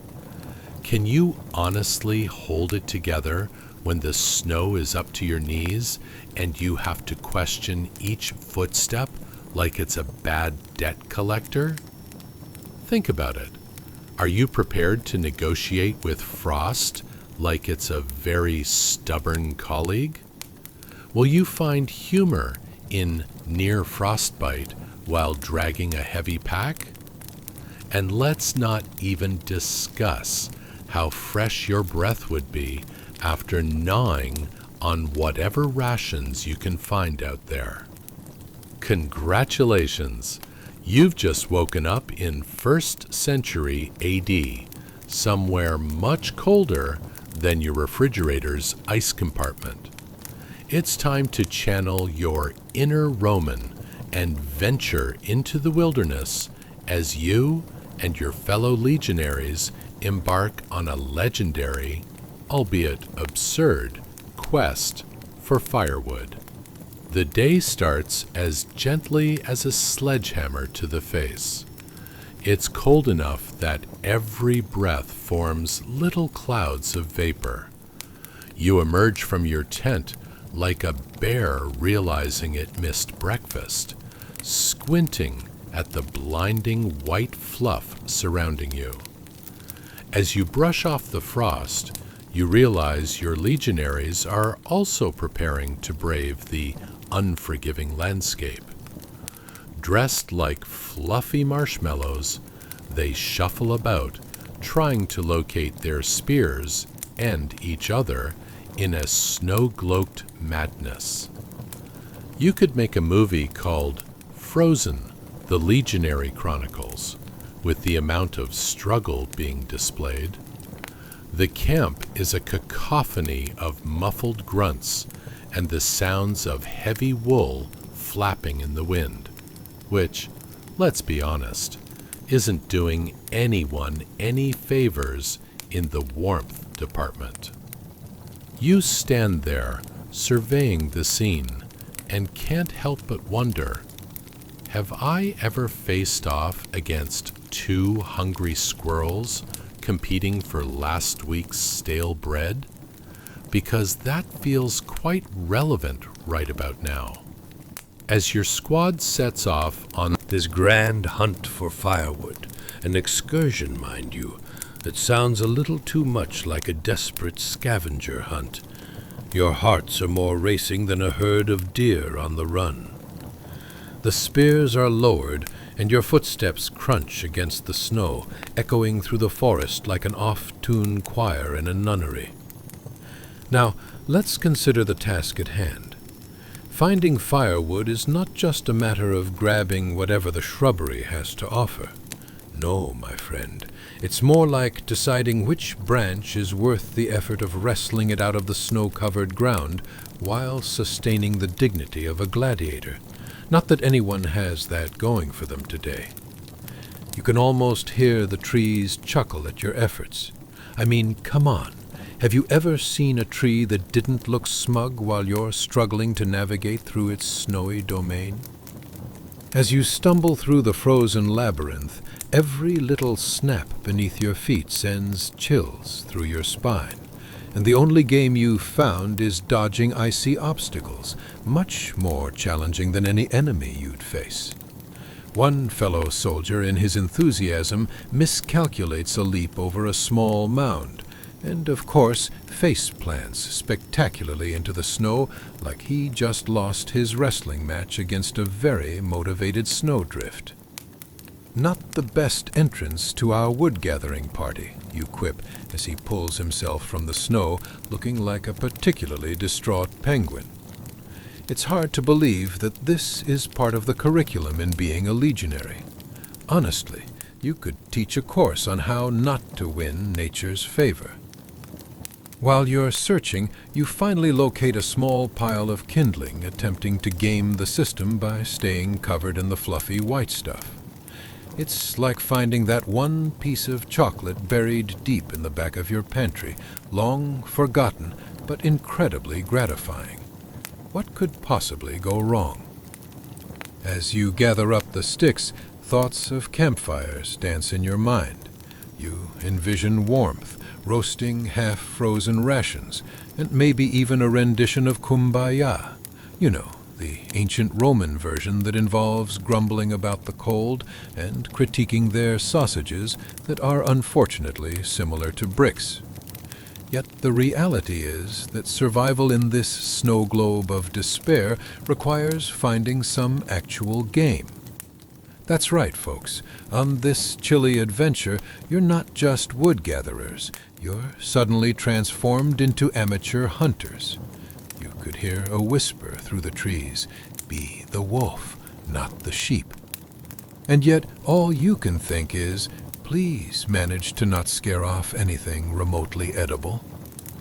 Each crack of a twig causes you to freeze, barely breathing, as you conjure up images of dinner that would make even the pickiest of eaters swoon, if only they could see how embarrassing the hunt truly is. Quite frankly, it's a lot of flailing limbs and awkward moments, like you're stuck in a very low-budget nature documentary. In your escapade for survival, you realize that the Teeth of winter nip, sharper than a golden retriever at an ice sculpture contest, and your comrades share in the absurdity. Mutters about snacks being the true key to winning battles occasionally float through the group while braving the wilderness together. So there you are, legionaries equipped with spears, fluffier than ever, as you inch your way through the forest, frozen, bundled, and inexplicably ready to push the limits of human sheer absurdity. The quest continues, one clumsy step at a time, and together you fortify your spirit against the winter's icy embrace. Each snow-covered hug from your comrades becomes oddly comforting, while you both realize how ludicrous it is to be out here. Ultimately, let's be honest, the true camaraderie of the legions isn't just about defeating enemies. It's about battling nature, piecing together warmth, avoiding frostbite, and doing it all with a grimace mixed with laughter. And who knew that hilariously bad decisions could lead to something this genuinely uplifting? There's nothing quite like the frost-kissed absurdity of a Roman winter to remind you how to laugh when all else freezes. Chapter 15. The Centurion's Inspection.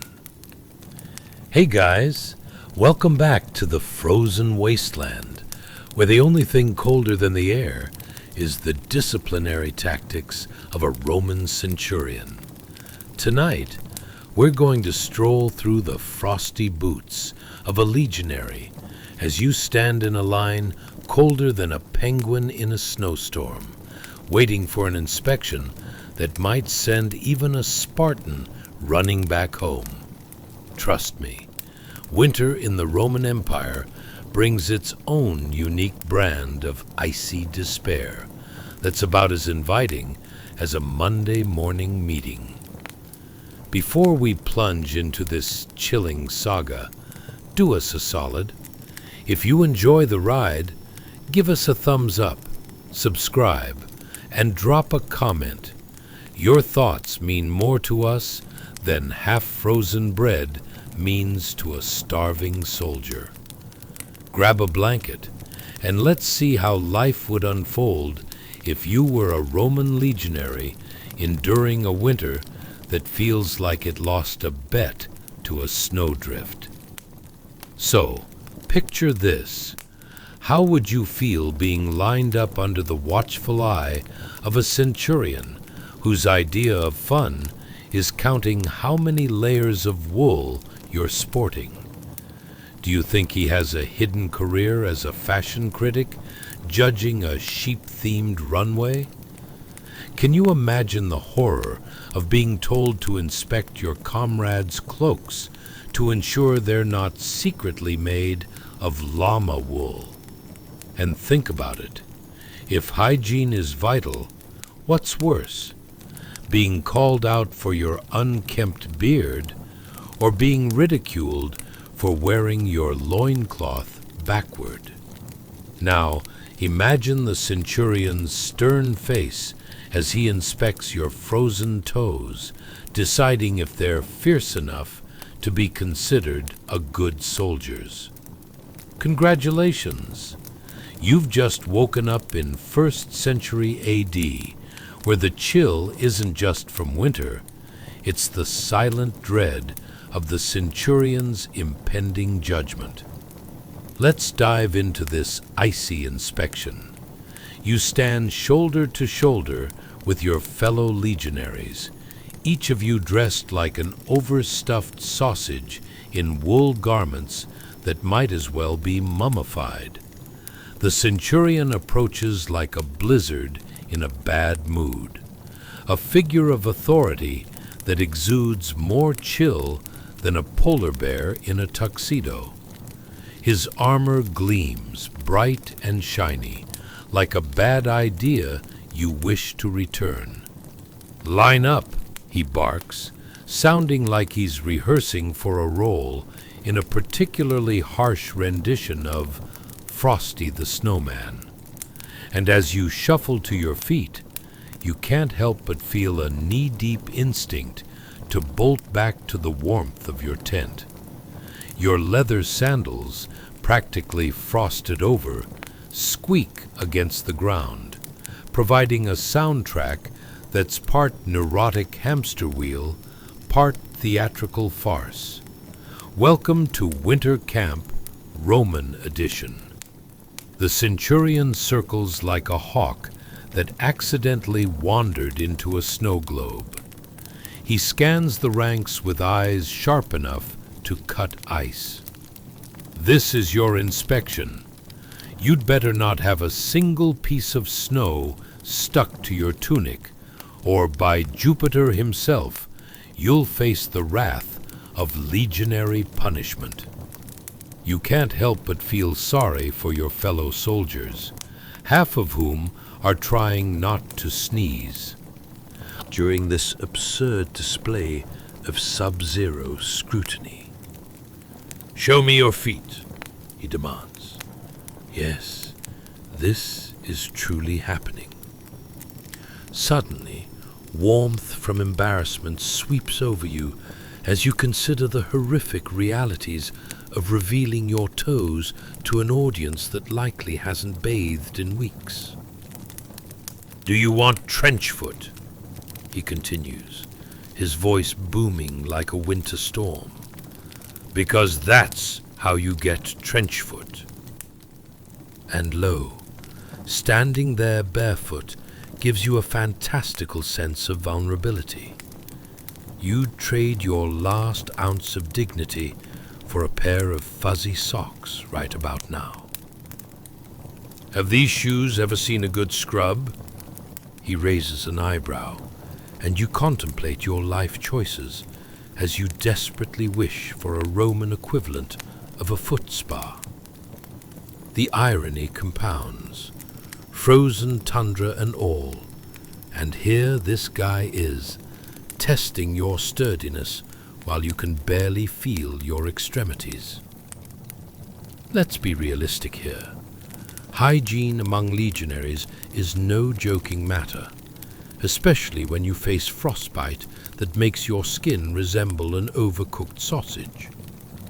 Fact: cleaner feet lead to happier soldiers, something the centurion has likely carved onto an ancient stone tablet. After all, who wants a legion full of dozen-footed, moody men complaining about foot fungus during a winter campaign? Spoiler alert, nobody. If you're in his good graces, don't let that swirl of frostbite fog your judgment.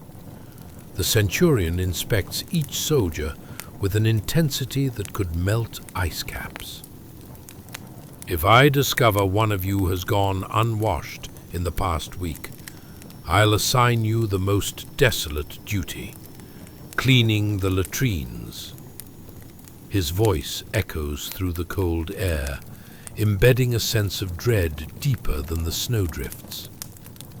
As you share awkward glances with comrades whose expressions are a mix of resignation and face-palming disbelief, you ponder the absurdity of it all. Could anyone survive this frigid disaster without a proper shower? And is the best form of hair gel really snow? Or is that just another story sharks tell among their peers? Pondering such things seems almost comical against the backdrop of the harsh Roman winter. After the rigorous inspection, a whole host of curious feelings floods the camp. On one hand, victory. You made it through without being made into a case study of what happens when proper clothing meets improper choices. On the other hand, nothing is more absurd than standing wrapped in layers, grinning like an idiot while on the verge of frostbite. But think about it. Do you feel a strange camaraderie with your fellow soldiers? Absolutely. All of you are freezing together, sharing the same bizarrely frosty fate, much like those terrible fitness classes everyone tries to survive. So here you are, half-heartedly high-fiving the guy next to you as you shake off the icy embarrassment, and remember to laugh at how ludicrous this whole situation is. Winter in a Roman legion isn't just survival. It's a shared experience that freezes your toes while warming your heart. So if you ever feel cold and miserable, remember that once upon a time, dozens of Roman legionaries were dealing with the same frustrations, foot inspections, and laughter echoing through the snow.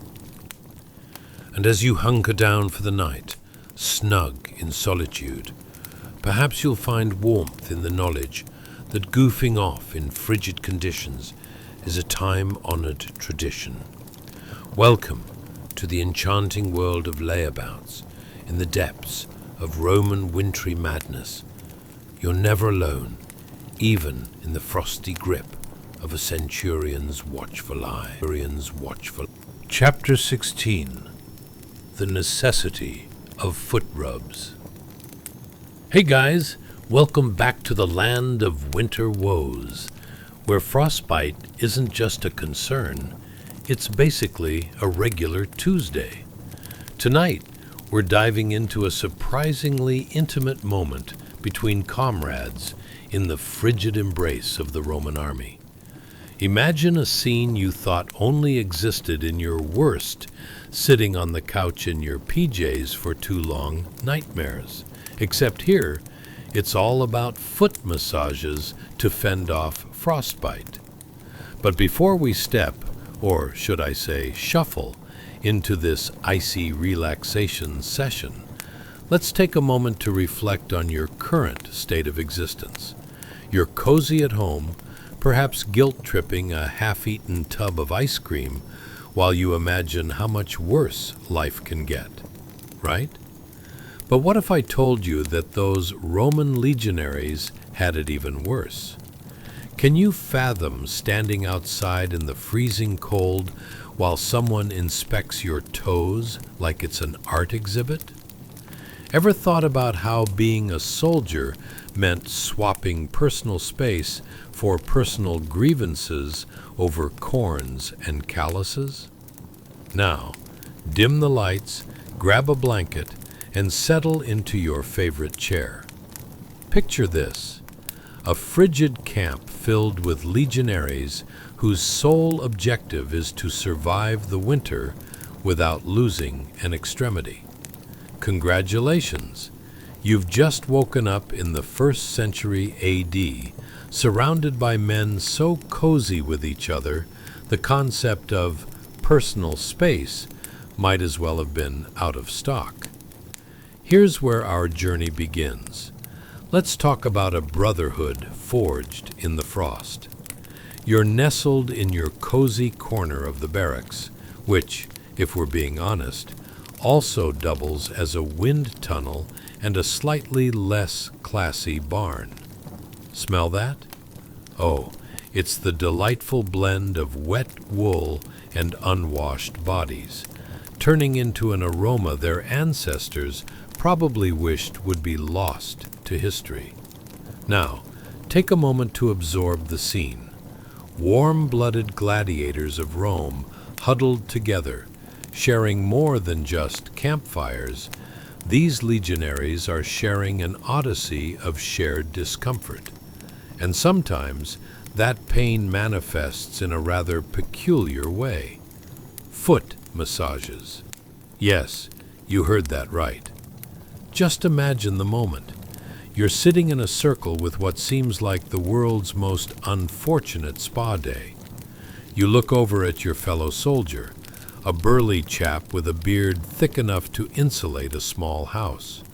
He's got those early frostbite signs creeping in, turning his toes into what can only be described as tiny, unfortunate sausages. You can't just let him suffer alone. Foot rubs are not only a necessity, they're a brotherly bond of shared solidarity against the wintry void. "Hey, Marcus," you call out, grimacing as you watch one of your comrades examine the frostbitten masterpiece before him. Didn't you think about investing in a pair of actual footwear before stepping into this tundra? He grins sheepishly. What? And miss out on nature's foot massage? As you gingerly take his suffering foot in your hands, become acutely aware of the texture. It's not quite the gentle feel of a soft pillow, but more like unwashed laundry squeezed through a cow's foot bath. There's the silent agreement that you're not only comrades, but basically in the same foolhardy evolution of warmth-seeking life forms. Speaking of warmth, let's not ignore the faint smell wafting off his feet.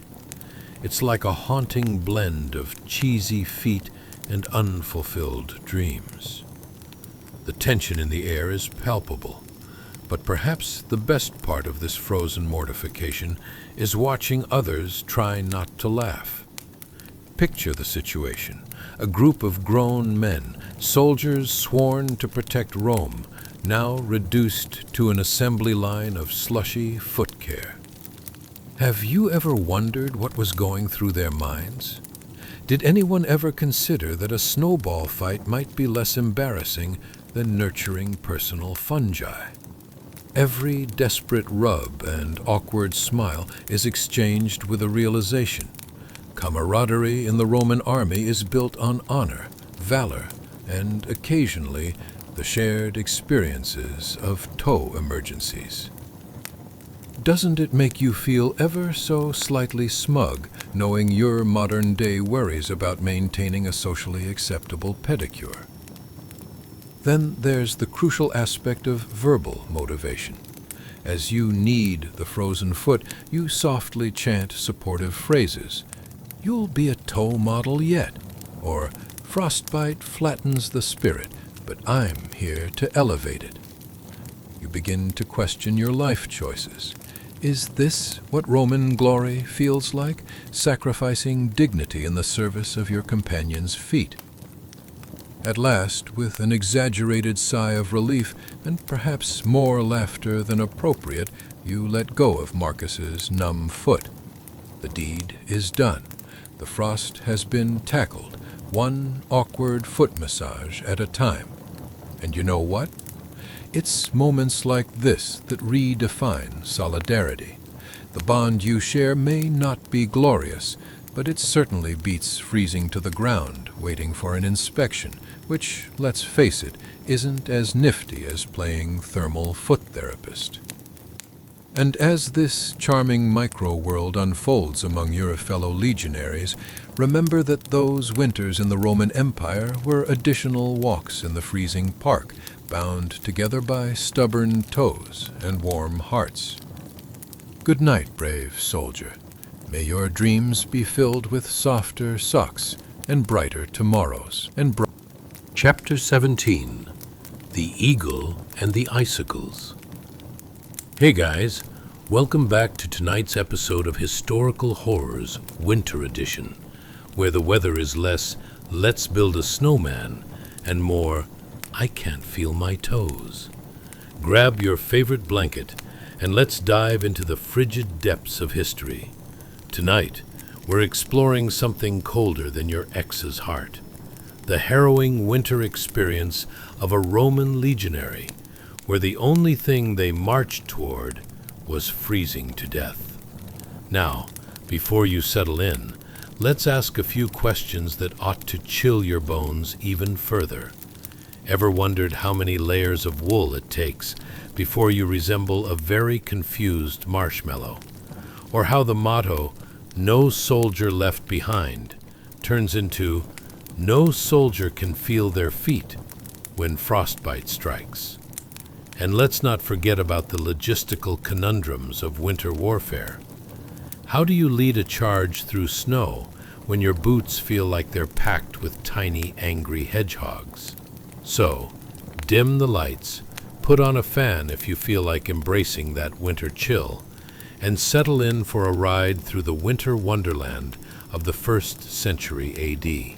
Congratulations, you've just woken up in the winter of 9 AD, where the once mighty Roman army is now teetering between heroic invader and glorified popsicle. Picture it, the Teutoburg Forest, a picturesque scene in a postcard that might read, "Wish you were freezing." The ground is a sundry mess of mud, snow, and the occasional unfortunate corpse, while your attire consists of the heaviest tunic you can find, which smells suspiciously of regret and probably cheese. The only thing in your hand is not a warm cup of cocoa. Oh no, it's a dilapidated shield that's seen better days and maybe a handful of non-existent battle victories. And let's talk about the Eagle Standard, the pride of the Legion, now a ragged flag half buried in the snow like a sad, underwhelming Christmas tree. It's a little more than a mere decoration flapping listlessly in the winter breeze, a desperate attempt to cling to some semblance of glory. One could almost imagine it whispering, "I was supposed to lead men to victory, not become a decorative quilt. Where did it all go wrong?"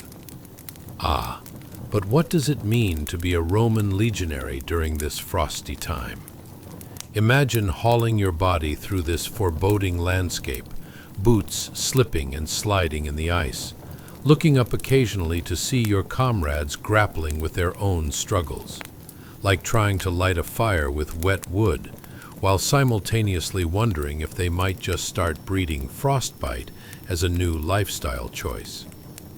Maybe you look to your left and see a fellow soldier, Marcus, attempting to build a fire with sticks so soggy they could double as a potent soup ingredient in a dystopian roundup. His hands are fumbling, and he's muttering something exceedingly philosophical along the lines of, "Fire is life. If only I had a lighter or a miracle." You nod in. Solemn agreement, considering the circumstances. If warmth were candy, you'd be a sugar-starved toddler at a birthday party, desperately searching for those melted remnants behind the sofa. Suddenly, reality sinks in deeper than the snow around your knees. What's that familiar, painful feeling creeping into your toes? Frostbite.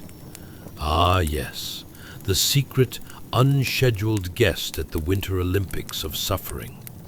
Forget the medal. It's every man for himself as you slip into an unplanned survival mode. As far as achievements go, signing up for a foot massage from a fellow soldier would give you more joy than finding hidden treasure. Now let's shift gears to the Legion's daily meals, or lack thereof. Picture grouchy soldiers munching on dry rations, convincing themselves that the cold, hard bread was actually a survival strategy designed to toughen them up for victory. You could almost see it. This rock-hard loaf builds character. Sure, it doesn't bring joy or warmth, but it'll make sure we maintain our six-pack abs of ice chips. As night falls, and the temperature dips more dramatically than your last date, the atmosphere becomes eerily quiet, broken only by the low moans of men dreaming of better food and slightly warmer undergarments. You can almost hear the conversation that never happens. You know, if I die out here, at least they'll remember me as the one who had the most chill life choices. Amidst comrades huddled together, there's an unspoken understanding. The rumbles of stomachs are a symphony of sentiment, a bond formed in the crucible of hardship, mostly trying not to lose toes to frostbite. Life in the Legion comes with trials and tribulations no Instagram filter can juice up. As you drift deeper into this absurd frosty saga, remember, every great empire has its dark chapters, and for the Romans in the Teutoburg forest, that chapter was less about glory and more like an ill-fated episode of a survival show gone wrong. After all, when you're halfway through a miserable winter, it's good to realize you're not just another prisoner of snow. You're a part of history, wrapped in layers soaked in sweat and snow, united by a thin layer of a frosty brotherhood. Good night, weary traveler. May you dream of warmer days and non-frozen bread rolls. Remember, if you ever find yourself in the depths of winter, just think, at least you aren't a Roman soldier in the Teutoburg forest. Chapter 18. Frostbite and Flatulent Fowl.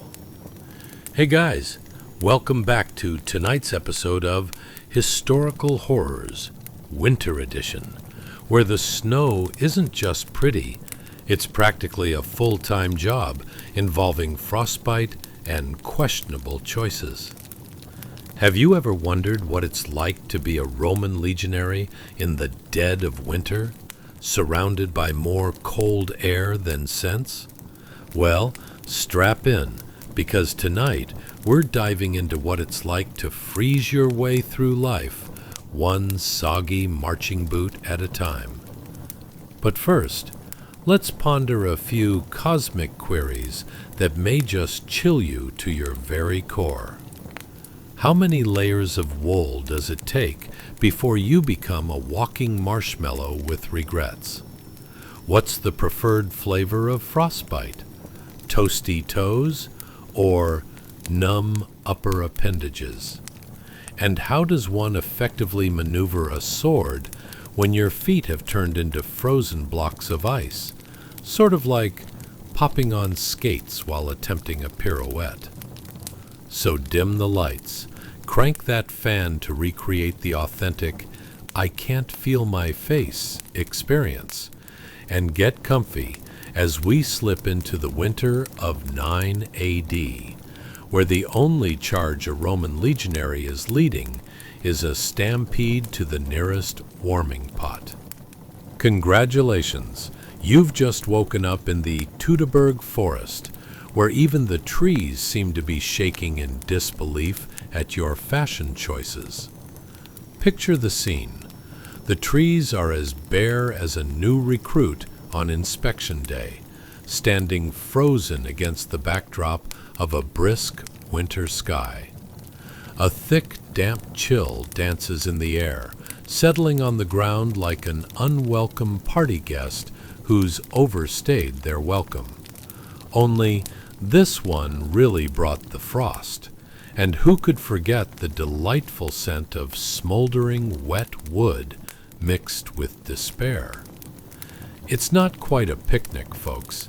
Instead, it's got that rustic vibe of a winter retreat gone horribly wrong.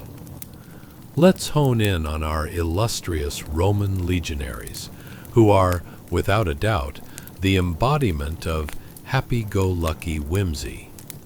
As they trudge through the snow, envision their heavy tunics swaying awkwardly, their weary limbs wrapped in layers of wool that have seen better days, like that one unfortunate sweater from high school that's still lurking in your closet. One soldier's cloak is so frayed it resembles a patchwork quilt made by a blindfolded raccoon with a flair for the avant-garde. It's not just a cold front outside, it's a fashion disaster waiting to happen. Now, let's not skip the delightful task of setting up camp. You might imagine a cozy huddle of comrades chattering over a crackling fire, but instead, you have a gang of frozen men trying to negotiate wet kindling and damp matches like it's some extreme sport. How about this soggy twig? It looks like it's had a rough life, one suggests, while another ponders if rubbing sticks together can really spark creativity or just frostbite. And speaking of frostbite, the honor of taking the icy plunge falls upon you. Ah, yes, that familiar sensation where your toes politely start to recede, as if they've suddenly decided that warmth was vastly overrated. Sorry, old friend, but I'm off to the great beyond. Every soldier in the Legion resembles a culinary experiment gone wrong, with toes as cold and lifeless as last week's leftover black pudding. But again, you can hardly complain, because nothing screams valor more than boasting about losing one's toes in battles of wits with freezing weather. And how about the delightful menu of the day? You've gathered your rations. Think hardtack biscuits as tough as your average Amazing Race contestant, some very stale cheese, and if you're lucky, a few frozen vegetables that resemble sad little prisoners awaiting rescue. Ah, fine dining in the wilderness. Who needs a Michelin star when you have a rock-hard biscuit that might double as a doorstop? Imagine munching away on this dehydrated delight while attempting to keep your fingers from separating into icicles. It's culinary survival in its most glorious form. You turn to your left, only to catch sight of Marcus clutching a ladle of, let's be honest, questionable stew. He sniffs it tentatively, a mix of betrayal and faint hope. Today, my friends, we feast, he proclaims dramatically, spooning out a concoction that smells faintly of despair and damp socks. And if we survive the taste test, we might even celebrate with a round of Who Can Still Feel Their Feet?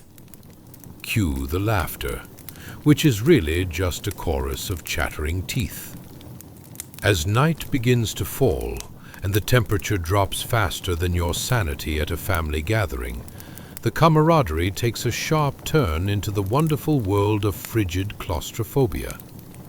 Soldiers huddle together for warmth like desperate marshmallows at a campfire, except the fire is nowhere to be seen, and the only warmth they manage to generate is in the form of flatulent sound effects. Nothing breathes camaraderie like synchronized gassiness while trying not to think about that one regrettable ration from last week. Picture the carousel of frozen faces, where every time you draw breath, it hangs in the air like a little cloud of hope, but then melts away 2 seconds later, leaving you with an overwhelming sense of unfulfilled aspiration.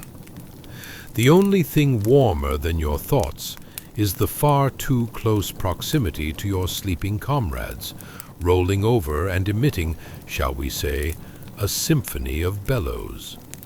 As you settle into your makeshift quarters, remember, there's strength in numbers, but also a lot of chilly despair. Life as a Roman legionary in the relentless Teutoburg forest during winter was anything but a cozy retreat. It was a hilariously tragic endurance test where every moment bordered on the absurd. So keep that in mind as you snuggle up, and know that you are in a comedically bleak yet historically accurate slice of the past, where survival often hung by a thread, and sometimes even an icy string of fate. Good night, brave adventurer. Drift off into dreams of warmer weather and freshly baked bread, and may you never experience the frostbite of Roman winter, unless, of course, you're into that sort of thing. Chapter 19. The Tribune's Tiled Lair of Luxury. Hey guys, welcome back to tonight's episode of Mildly Interesting History for Sleep, where we explore a world colder than your fridge, but way less organized. That's right, tonight we're diving into the surprisingly cozy abode of a Roman tribune. Yes, cozy is the descriptor we'll be using loosely. Ever wondered what it's like to go from a frozen battlefield, with about as much comfort as a porcupine convention, to the relatively plush digs of a Roman officer? How many pillows does it take to elevate you to noble status? 3? 4? Or do you need to start sacrificing your neighbor's hay for extra fluff? Is there a special ceremony for the first time you step into your warm quarters that involves a musical number performed by your sandals? And what's the protocol if a rat dares to invade your personal space? Spoiler alert, it involves a lot more shouting than you'd expect. So dim those lights, zip up that Snuggie, and let's settle in. Congratulations! You've just woken up in the sun-kissed year of 1 AD, lounging in the tiled quarters of a Roman tribune. The woes of the legionary are but a faint wind outside, as you bask in a surprisingly advantageous pinch of aesthetic discomfort. Picture this: the smooth, cool tiles beneath your feet, glimmering like they were the envy of a modern-day spa. If you're lucky, you might catch the scent of burning wood wafting from the glowing brazier, filling the room with what your modern nose would classify as relaxing. And here's a fun twist. You're pretty sure that sending a lingering whiff of sandalwood to waft through the air isn't just for aesthetic appeal. It's meant to mask the lingering odor of weeks-old sweat and distress from the barracks. Yes, the cozy life of a tribune comes with its benefits and Herculaneum-quality fragrances. Let's focus on that table.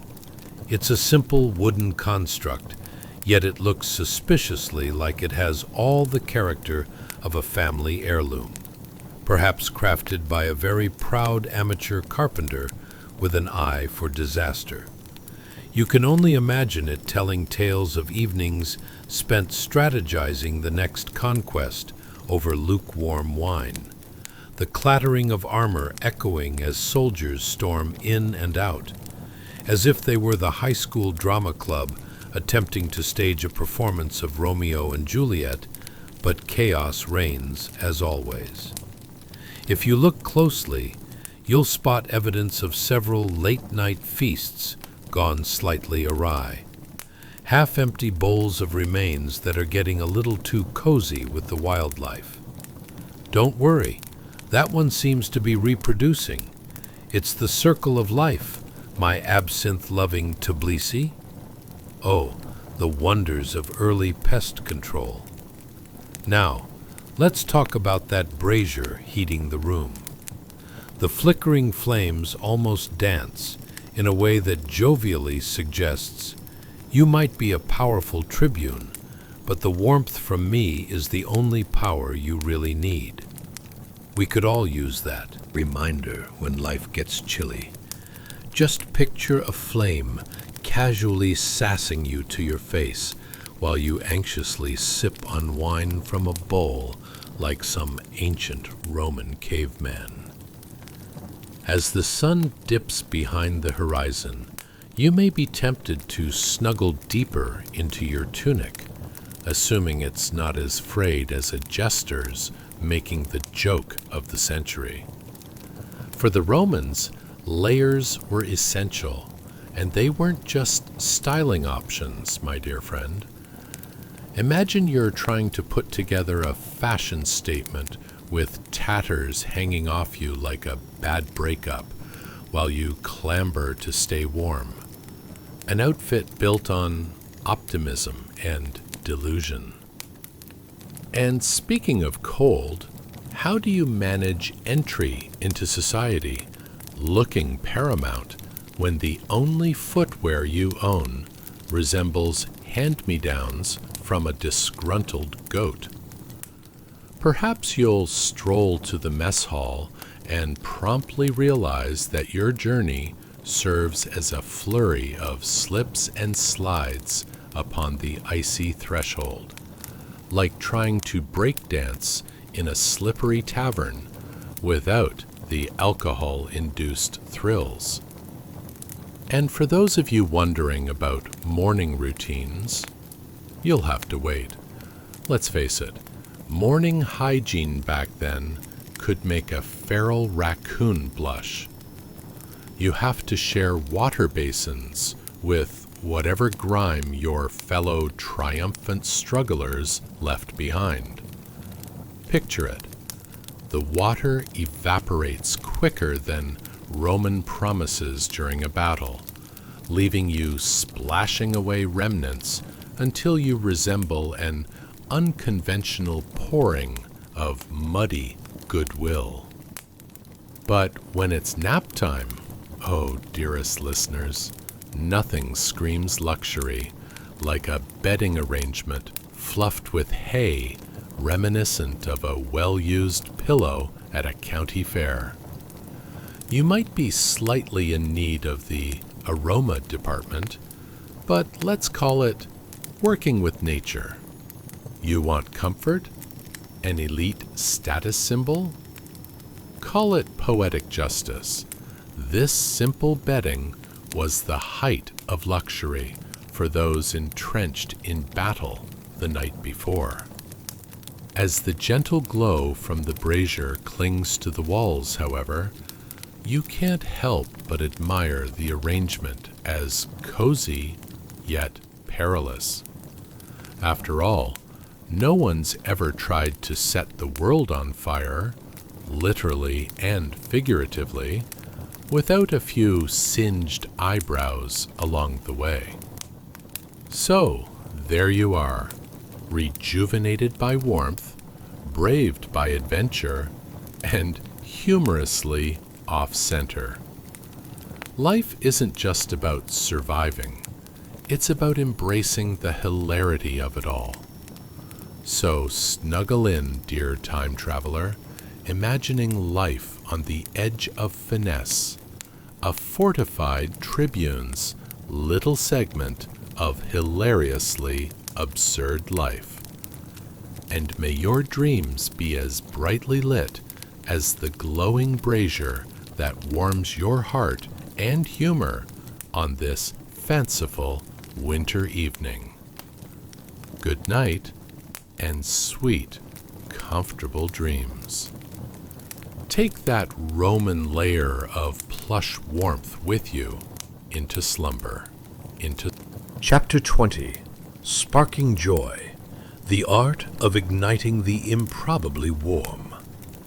Hey guys, welcome back to tonight's episode of Mildly Interesting History for Sleep, where we're plunging into the depths of a Roman winter.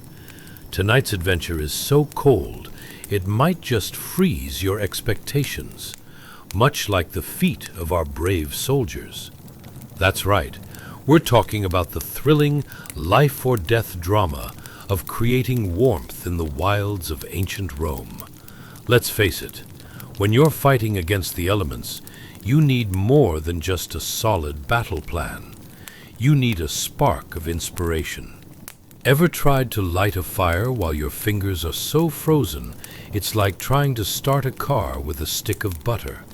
How many times have you wished a pile of dry leaves and twigs could magically come together and give you a roaring blaze, instead of just a cloud of smoke and a toothy grin from the local raccoon? And what's the etiquette if your comrades are throwing snowballs while you're trying to focus on creating the warmth that so generously eludes you? Spoiler alert, it's definitely not in the handbook of How to Be a Roman Legionary. So dim those lights, grab your blankets, and huddle down into your soothing fortress of cushions. Congratulations! You've just woken up in the freezing winter of 1 AD, somewhere in the wilds of Germania.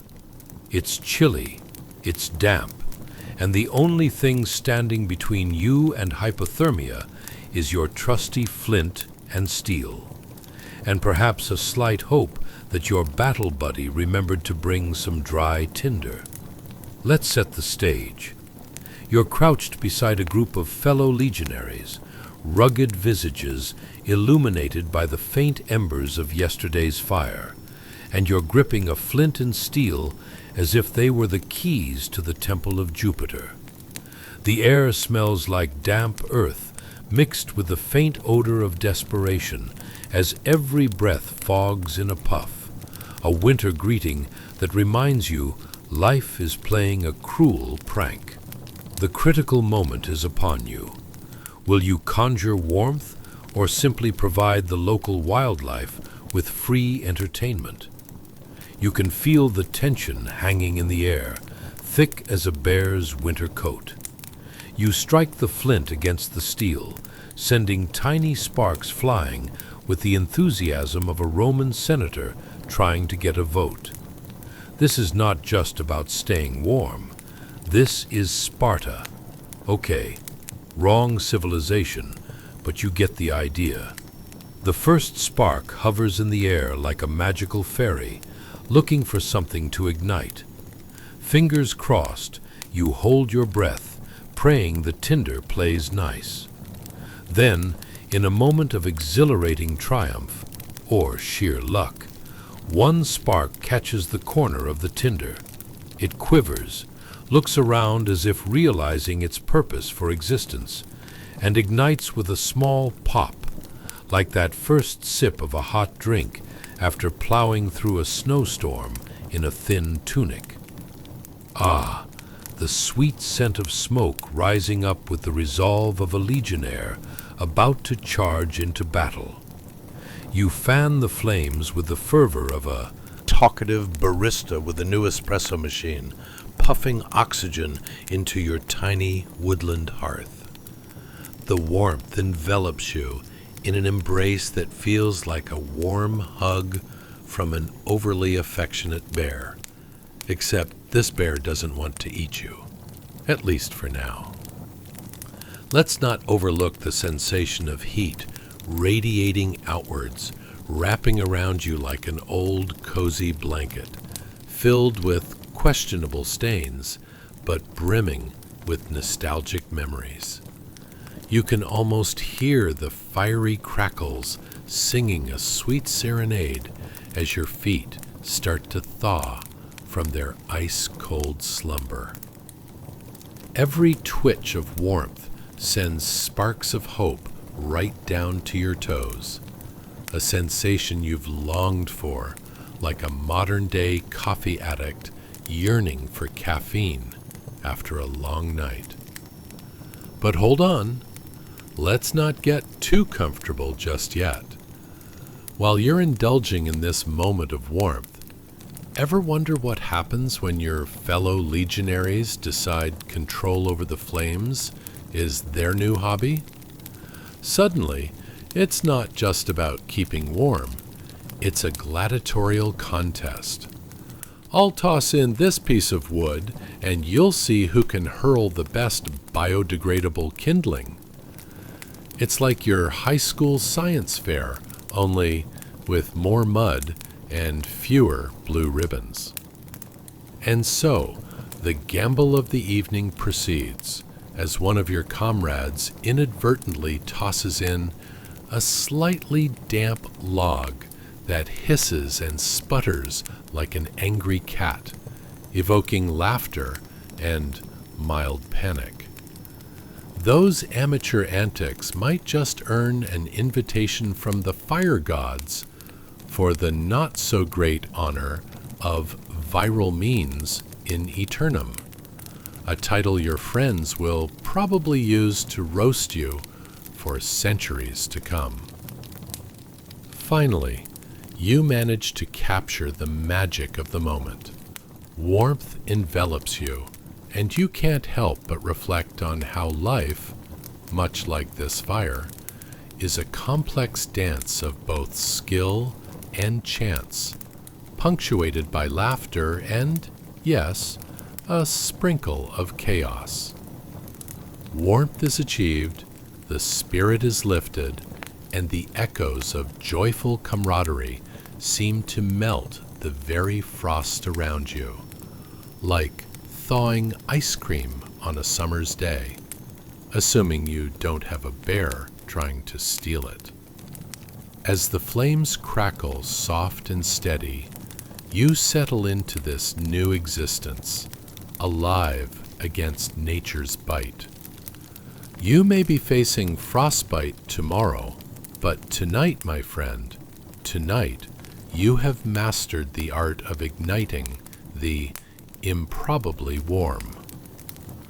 So, take this triumphant moment with you into dreamland, where sparks of life weave into the fabric of your imagination, and may your dreams be equal parts comedic and warm, a cozy blanket against the biting chill of Rome's winter. Sleep tight, and remember, if life gives you flint, make some sparks. Good night. Chapter 21. Gathering Snow, a legionary's favorite snack? Hey guys, welcome back to another night of mildly interesting history for sleep, where we're about to dive into something colder than a Roman's sense of humor when his toga gets stuck in the chariot wheels. That's right, tonight we're discussing the thrilling process of gathering snow. Not just any snow, mind you, but pure crystalline flakes that legionaries managed to transform into something marginally more drinkable than the mysterious brown slush often found in their canteens. Now, before you settle in, ask yourself, Have you ever wondered what it's like to melt frozen snow for hydration in the freezing depths of Germania? Kind of like making a smoothie from ice cubes if the blender were made of iron and there was a U-shaped army boot stomping outside. How do you even decide that today is the day to make snow tea? Or, while huddled around a campfire, is there an unspoken etiquette to who gets the first sip? What happens if they spill it all over themselves? Spoiler alert, probably nothing good, and certainly no social media to document it. So, dim those lights, cozy up under your 12 blankets, and imagine you've just landed, no parachute needed, in 1st century AD Germania. Congratulations! You've woken up in a world where winter isn't just cold. It's an icy conspiracy aimed directly at your morale.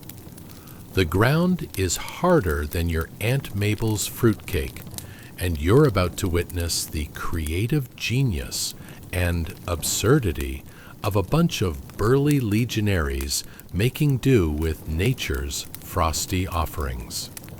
Now, picture yourself in a towering column of stout soldiers, all bundled up in layers of wool, as if they're auditioning for a winter-themed version of the real Roman army.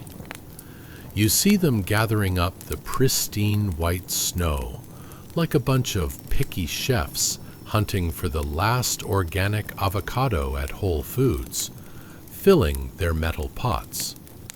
If only they had any idea they could have just ordered some takeout.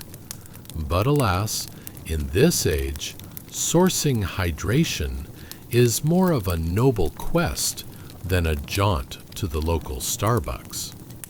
To the casual observer, watching soldiers scavenge the snow might seem a bit silly. After all, what's fun about filling a pot with snow? But you see, it's not just snow. It's the closest these guys are going to get to pristine water until the next warm spring shower. And may I remind you, this isn't the era of bottled H2O or fancy flavored hydration packs. Nope. This is a battle for survival, where boiling snow is akin to modern-day meal prep, except you can't check your Instagram for recipe ideas. As the legionaries gather snow, clad in their sturdy armor that's probably seen more battles than a Roman senator in a debate, they carefully tap their metal pots against the powder. It's as if they're conducting a winter symphony, where the percussion section is all about the delightful crunch of snow that sounds suspiciously like brittle crackers. The delicate flakes flutter and tumble into the pots, a white curtain drawn closed to shield winter's unkindness. Once the pots are filled, they huddle close to the fire. What an audience! A circle of body heat and hope, covering their soon-to-be warm concoction. It's not just about the ambience, you see. The heat of the fire is necessary for transforming these frozen delights into liquid goodness, and that's when the magic begins. Now, we know that waiting for snow to boil must be riveting, much like watching paint dry, or perhaps your uncle try to assemble IKEA furniture without the instructions. But as the snow melts, something interesting occurs. The soldiers start to chat. Gossip? Nah, more like, if we can just make this liquid edible, we might survive the winter. They casually toss in random bits to impart flavor. some herbs, maybe a stray piece of battle gear, anything but the usual fish guts floating around in their ration bags.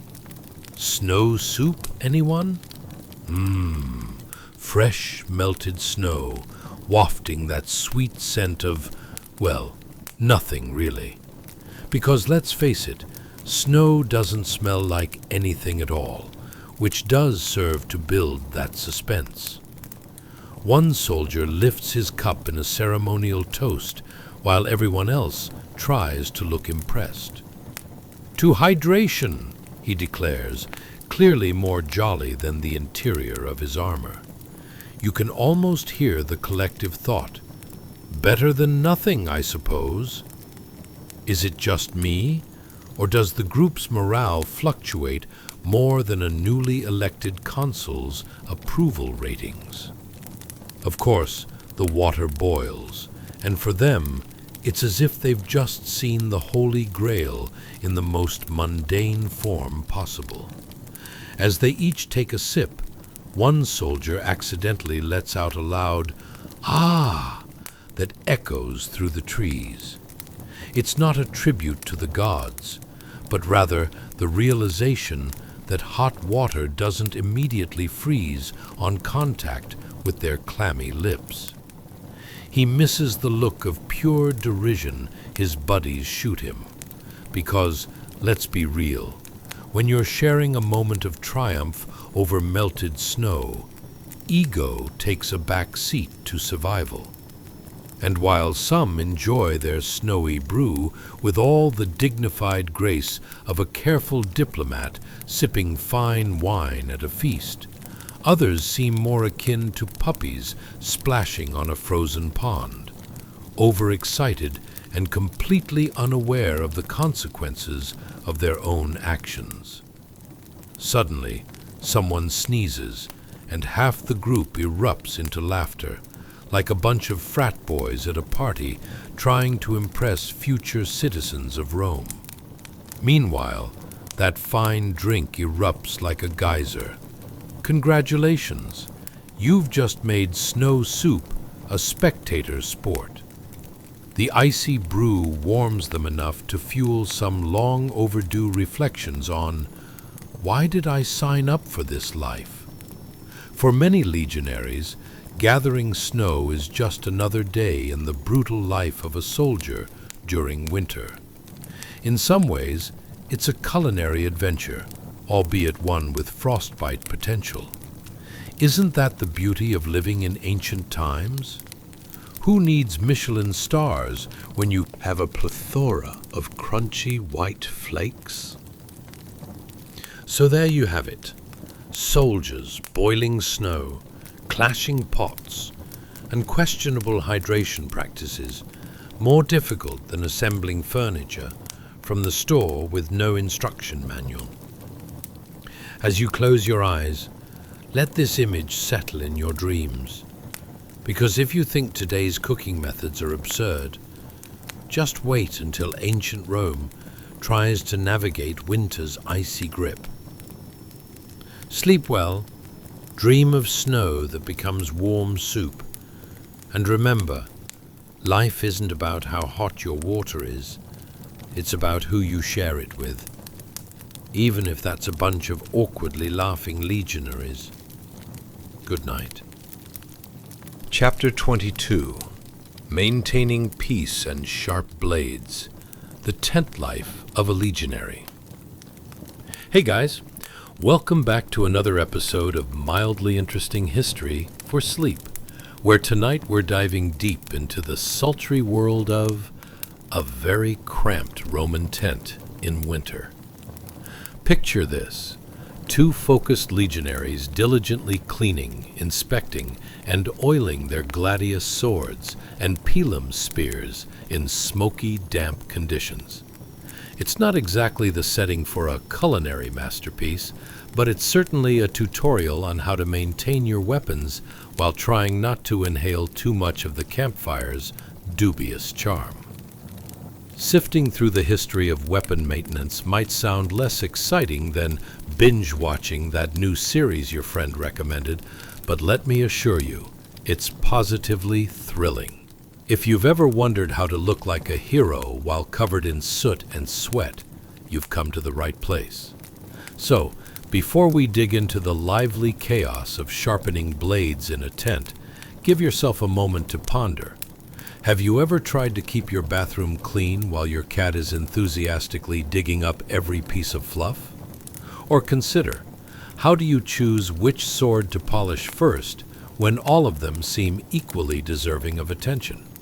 There's always that one sword, lurking in the corner like an underappreciated sibling, just waiting for its moment to shine.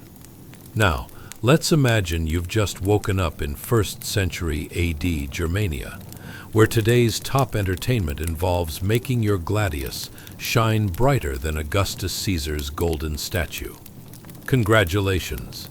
Your tent is now a designated spa, of sorts, for the famed Roman weaponry. As you enter this smoky abode, your senses are overwhelmed by a medley of smells: charred wood, slightly burnt meat, and a generous dash of human sweat that would make even the toughest cologne forfeit in surrender. You can nearly taste the tension as 2 legionaries, Marcus and Lucius, are engaged in an intense game of who can spit shine their gladius harder than their buddy. Trust me, it's like a customer service escalation, but with more stabbing implements and fewer customer satisfaction surveys. Marcus is hunched over a hefty sword, expertly polishing the blade until it gleams like the northern stars. Meanwhile, Lucius, clearly embracing his inner philosopher, is all about the moderate approach. In his mind, the less he cares about the glint factor, the more swagger he'll exude when facing the enemy. You know, he muses, the dirt really adds character. I bet the Gauls will be more intimidated if they think I've been in more skirmishes. Yeah, good luck with that logic, buddy. It's like showing up to a job interview wearing pajama pants and claiming it's an avant-garde fashion statement. Whirring blades and wild thoughts aside, let's talk maintenance. A Roman legionary knew that a gladius, or pilum, was more than just a fancy tool for poking things.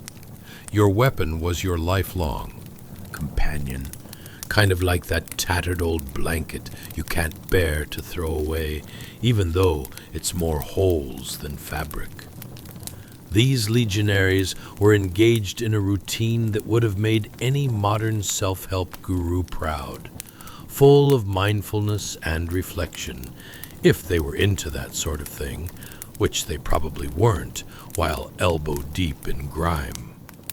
Now, as Marcus rubs oil onto his sword, you can't help but imagine that this type of grooming ritual might come with some lofty expectations like, "Hey Lucius, did you sign up for the Great Blade Off this weekend?"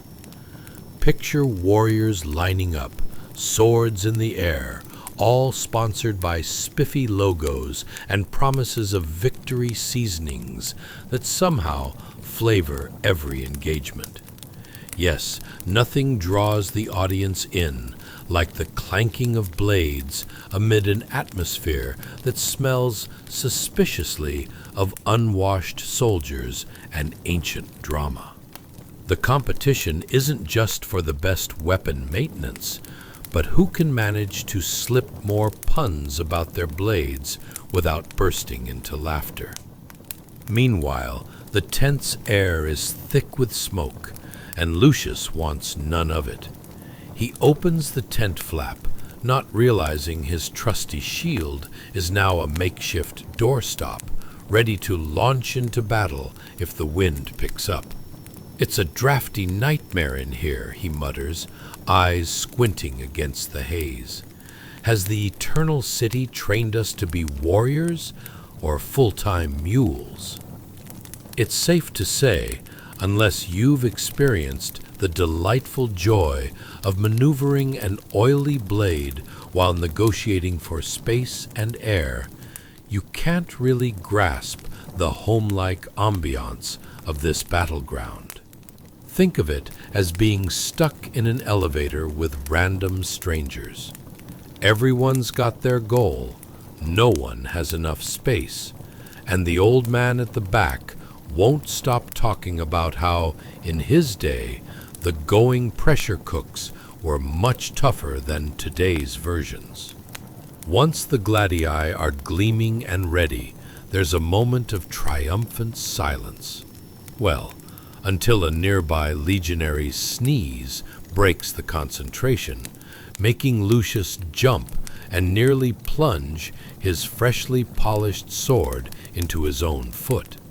Ah, yes, the risk of friendly fire is always high when engaged with weapons and comrades alike. Imagine that. You finally understand the meaning of the phrase, death by overzealous cleaning. As the day draws on, the smell of the fresh bond between man and sword permeates the tent. Legions of past soldiers whisper sweet nothings about tempering and honing, while some more daring soldiers crack jests that would make even a statue chuckle. Do you think at least one of us will win Roman Man of the Year for the best weapon? One quips, while stroking his freshly primed pilum. Finally, as you settle in for the night, snuggled under your imaginary army cloak, visualize the scene. Swords gleaming, camaraderie blooming amid clouds of smoke, and friendly competition sizzling in the air. You drift off knowing that even amidst the chaos, these legionaries remind us that life is best served with A pinch of humor, a heap of stubbornness, and the odd whiff of sword oil. Sleep tight, dream of battles fought and blades polished, and remember, if cleaning your sword feels like a chore, just give it a twist of absurdity. It might just make you the hero of your own epic tale. Chapter 23. Emerging from Hibernation. Legionaries in Spring. Hey guys, welcome back to another episode of mildly interesting History for Sleep, where tonight's voyage takes us from the suffocating embrace of a Roman tent in winter to the sweet relief of a warming spring day. Ah, yes, the kind of warmth that is more inviting than your favorite blanket burrito and infinitely preferable to the inevitable frostbite that came from trying to convince stubborn leather sandals that they really should provide warmth. Tonight, we're diving into the glorious moment when legionaries emerge from the deep freeze of winter and, similar to a bunch of grumpy bears startled by the first warm rays of sun, shake off the frost and make a triumphant return to human activity. But let's get real. Would you want to unearth your dignity after 3 months of wearing the same itchy wool socks and complaining about everything? Trust me, the smell of 5,000 sweaty feet is not the kind of fresh spring air you envision when you hear the words Roman victory. Before we dive in, remember to like, subscribe, and comment, but only if you actually enjoy this delightful, mildly absurd dive into historical hilarity. And let's be real, who wouldn't relish the idea of laughing while sleeping through ancient battle strategies? So, kick back, dim those lights, and lower the volume on that distant anxiety of yours. You might have a million things to worry about in modern life, like whether to fold your laundry or buy more cat toys. But tonight, let's trade those concerns for a sprinkle of historical absurdity. Who knew that a legionary's biggest dilemma in spring would be how to avoid being mistaken for a woolly mammoth on the march to victory? As the blooming season approaches, ask yourself, have you ever tried to shimmy out of layers as if they're certified clammy superhero suits? Or perhaps stumbled out of bed in the morning feeling like a test subject for a particularly unflattering constrictor? Ah, the delightful irony. Once the heat cranks up, those winter cloaks, while glorious in their protective heaviness, transform into near medieval tortures, akin to trying to squeeze into the pants you swore you'd fit again someday. Congratulations! You've just woken up in 1st century AD Germania, where the sun is rising, birds are chirping, and the earth is awakening after an arduous winter. The soldierly aroma of sweat and stale dreams swirl in the air like a bad cologne you wouldn't dare wear on a date. As you rub the sleep from your eyes, you find yourself among legionaries prepping for another exhilarating day. Yes, exhilarating in the way watching paint dry is exhilarating. But those first warm rays hold a promise of better days.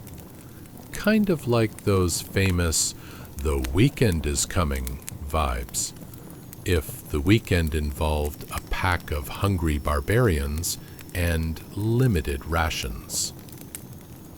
The camp is an orchestra of sounds. The crisp rustling of new tunics, the clanging of metal, as shields and spears are polished, and best of all, the cacophony of bodies shedding winter layers as if they were molting snakes. Legionaries are emerging from their tents, eyes squinting as they venture out into the sun like vampires confronted with the world's worst disco ball. Abandoning the comforting weight of those heavy cloaks feels like the first step of a new diet. Goodbye, meatloaf. Hello, salads. Except in this case, it's more goodbye, woolen sweaters. Hello. Oh no, is that another soldier's foot? Let's talk about attire. Imagine now, as these proud soldiers peel off their cloaks, the ensuing sight might be likened to a malevolent Pepto-Bismol factory explosion. There they stand, various shades of pale, all with the uneven tan lines of men who spent too much time in damp tents and too little basking in a sunny disposition. Spoiler alert, realizing that 95% of your fellow soldiers look like a collection of poorly mummified remains is not exactly the boost of confidence you need before any skirmish. Let's face it, when your battle cry sounds more like a startled cat, you might want to consider practicing those witticisms about the superiority of your drinking habits instead. As the day continues, the soldiers dive headfirst into their daily regimen, all while trying to escalate awkwardness to laughable levels. Every legionary knows that re-establishing oneself in the ranks is as challenging as finding a comfortable couch seat during a family gathering, surrounded by a crowd but still feeling just a tad out of place. And so they stride around camp, humorously flexing their muscles in front of others in a sort of dueling compendium to see who can look the most dashing while balancing a sword in one hand and rations in the other. Some soldiers, desperate for camaraderie, toss out the occasional pun about their newly liberated armpits, leading to eruptions of laughter that echo more than their battle cries. Does anyone else feel like our armpits went through a stage of hibernation just like we did? One soldier quips, clutching his greaves and fanning himself dramatically. Next time, I'm enforcing a use it or lose it policy. But amidst the jokes and jests, the soldiers prepare their gladii and pilums, filled with the kind of determination usually reserved for pre-holiday shopping sprees. In the spirit of throwing off winter's solemnity, there's something electric in the air, like those early spring days when everything seems possible, including a surprise snowstorm that turns your day from glorious sunshine to damp misery in seconds flat.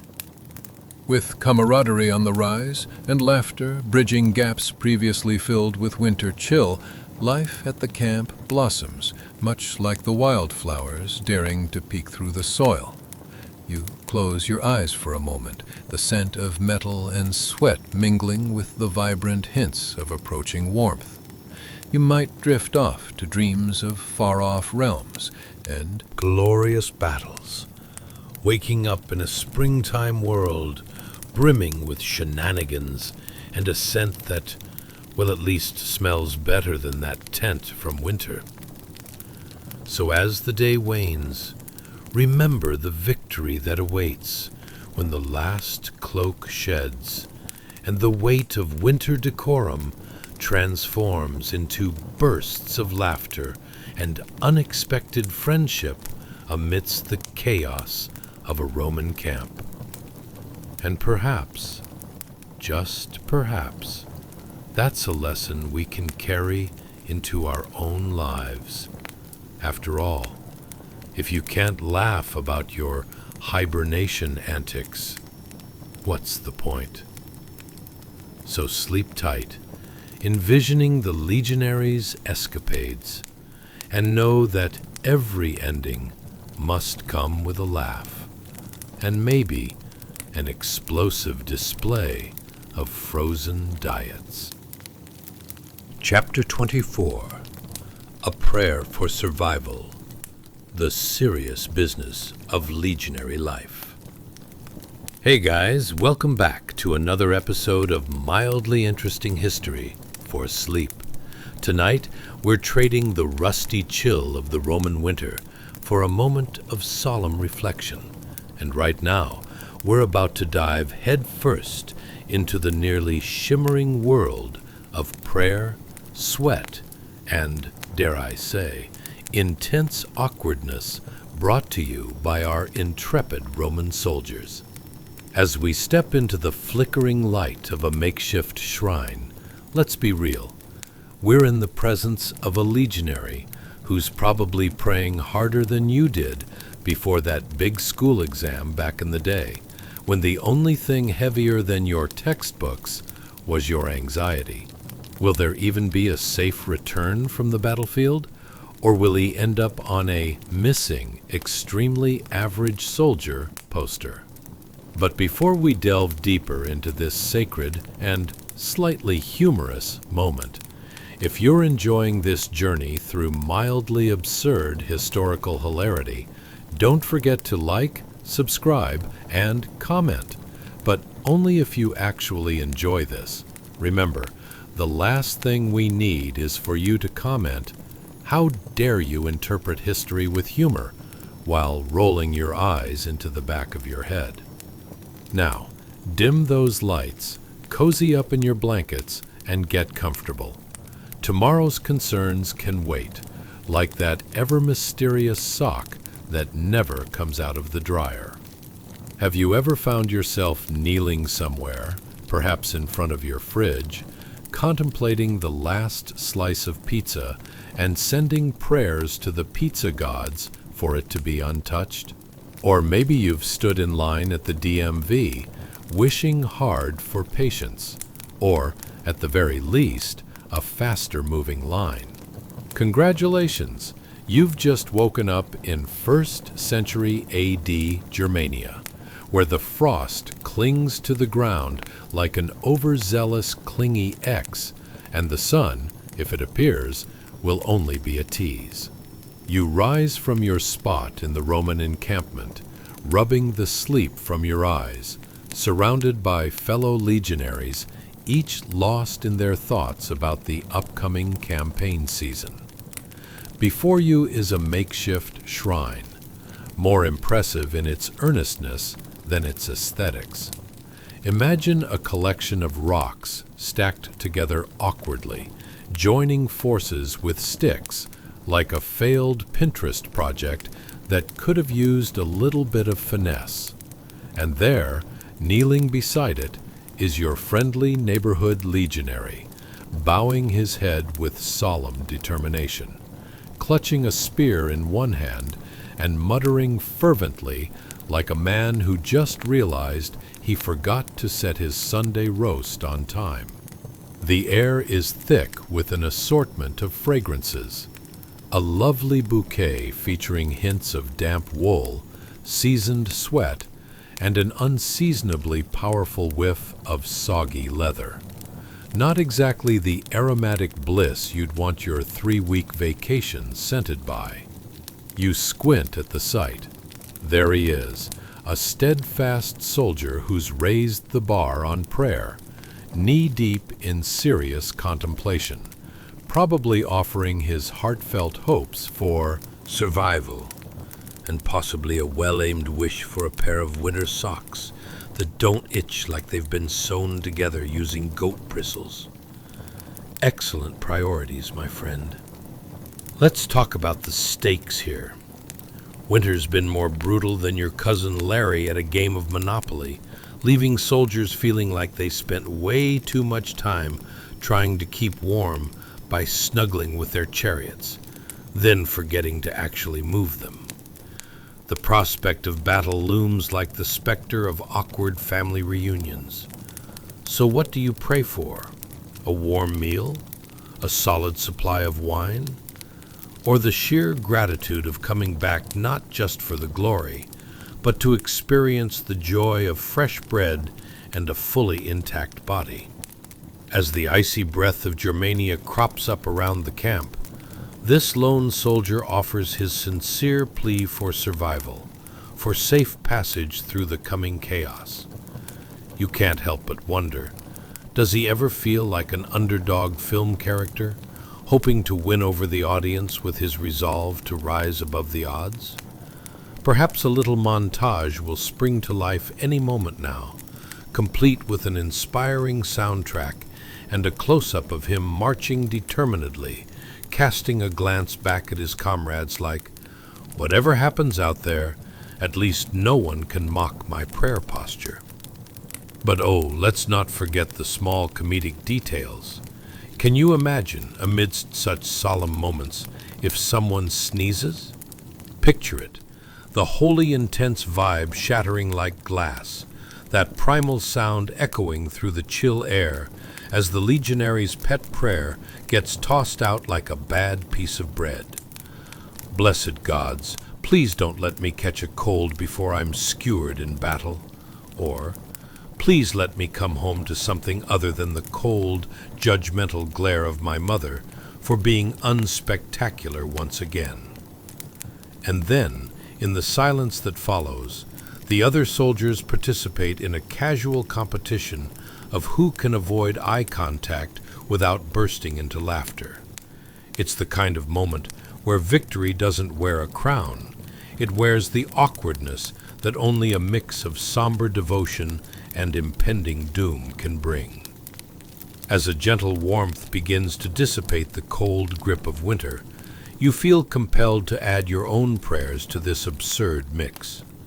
Please, O gods of ancient Rome, let my laundry always be magically folded every time I come home to a mountain of it.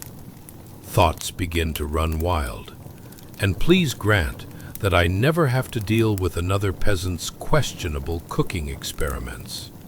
As you bask in the delightful absurdity of it all, you can't help but chuckle, for even in the face of battle, humanity thrives when it finds mirth in the most unexpected places.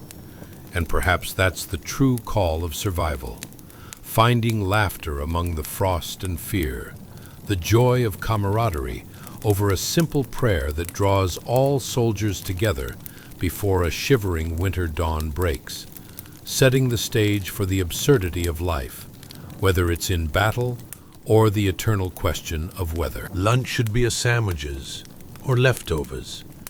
Let yourself drift off, bathed in the camaraderie of fellow soldiers, clutching their swords, praying for warmth, survival, and perhaps the absurd realization that laughter is the best weapon of all. So close your eyes, wrap those thoughts in happy absurdity, and let the story continue rolling along into the next intriguing slice of life, as every legionary steps forth into a world not only of warriors, but of whispers, prayers, and delightful unpredictability. Sleep well, dear soldiers of the night. Chapter 25. The Face of Endurance. Winter's Decree on a Roman Legionary. Hey guys, welcome back to another episode of Mildly Interesting History for Sleep. Tonight, we're trading in warm nights by the fireplace for something colder than last week's leftover pizza. The bone-chilling existence of a Roman legionary battling the relentless winters of Germania. You know, that place famous for its dreary weather and relentless dirtiness, like that pair of socks you forgot was in the gym bag for 2 weeks. Now, before we launch ourselves into a history lesson so hypnotically dull that even a history teacher might fall asleep, remember to like, subscribe, and comment. Only if you actually like what you hear, of course. After all, the last thing we need is someone earnestly proclaiming, "How dare you mock the grave struggles of ancient Rome," while knitting their eyebrows together in judgment. So, dim those lights, wrap yourself in a blanket thicker than Roman armor, and take a deep breath as I pose you some questions. Have you ever wondered what it feels like to wake up in a puddle of cold sweat because your heater decided it was the perfect night to take a vacation?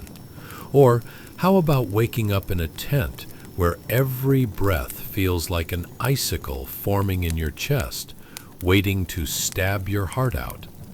Would you survive long enough to complain about the lack of gluten-free options at the breakfast table? Congratulations, you've just woken up in 1st century AD Germania, where the frost clings to you like an unexpected hug from that weird uncle who always shows up to family functions. In front of you stands an aging Roman legionary, whose face is more weathered than a loaf of bread left out on the counter for a month. His skin, like ancient parchment, tells tales of countless northern winters, a living reminder of Rome's unyielding resilience. Imagine this, a heavy brow furrowed in thought, a jawline chiseled as if by a particularly enthusiastic sculptor who only worked from the neck up, and eyes that have seen so much action they could write their own biography. From shields to soggy socks, my misadventures in freezing weather.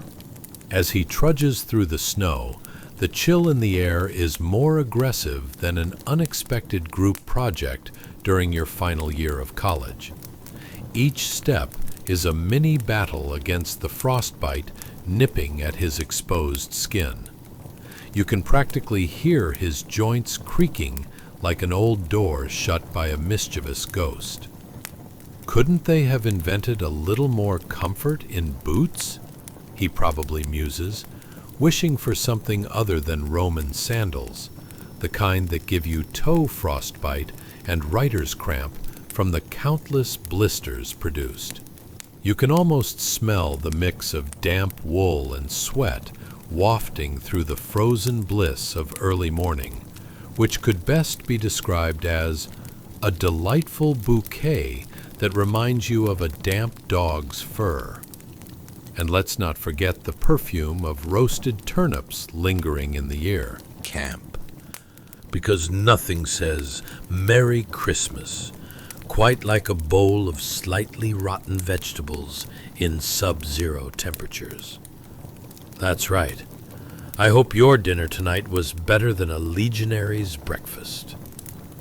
Ah, the supplies.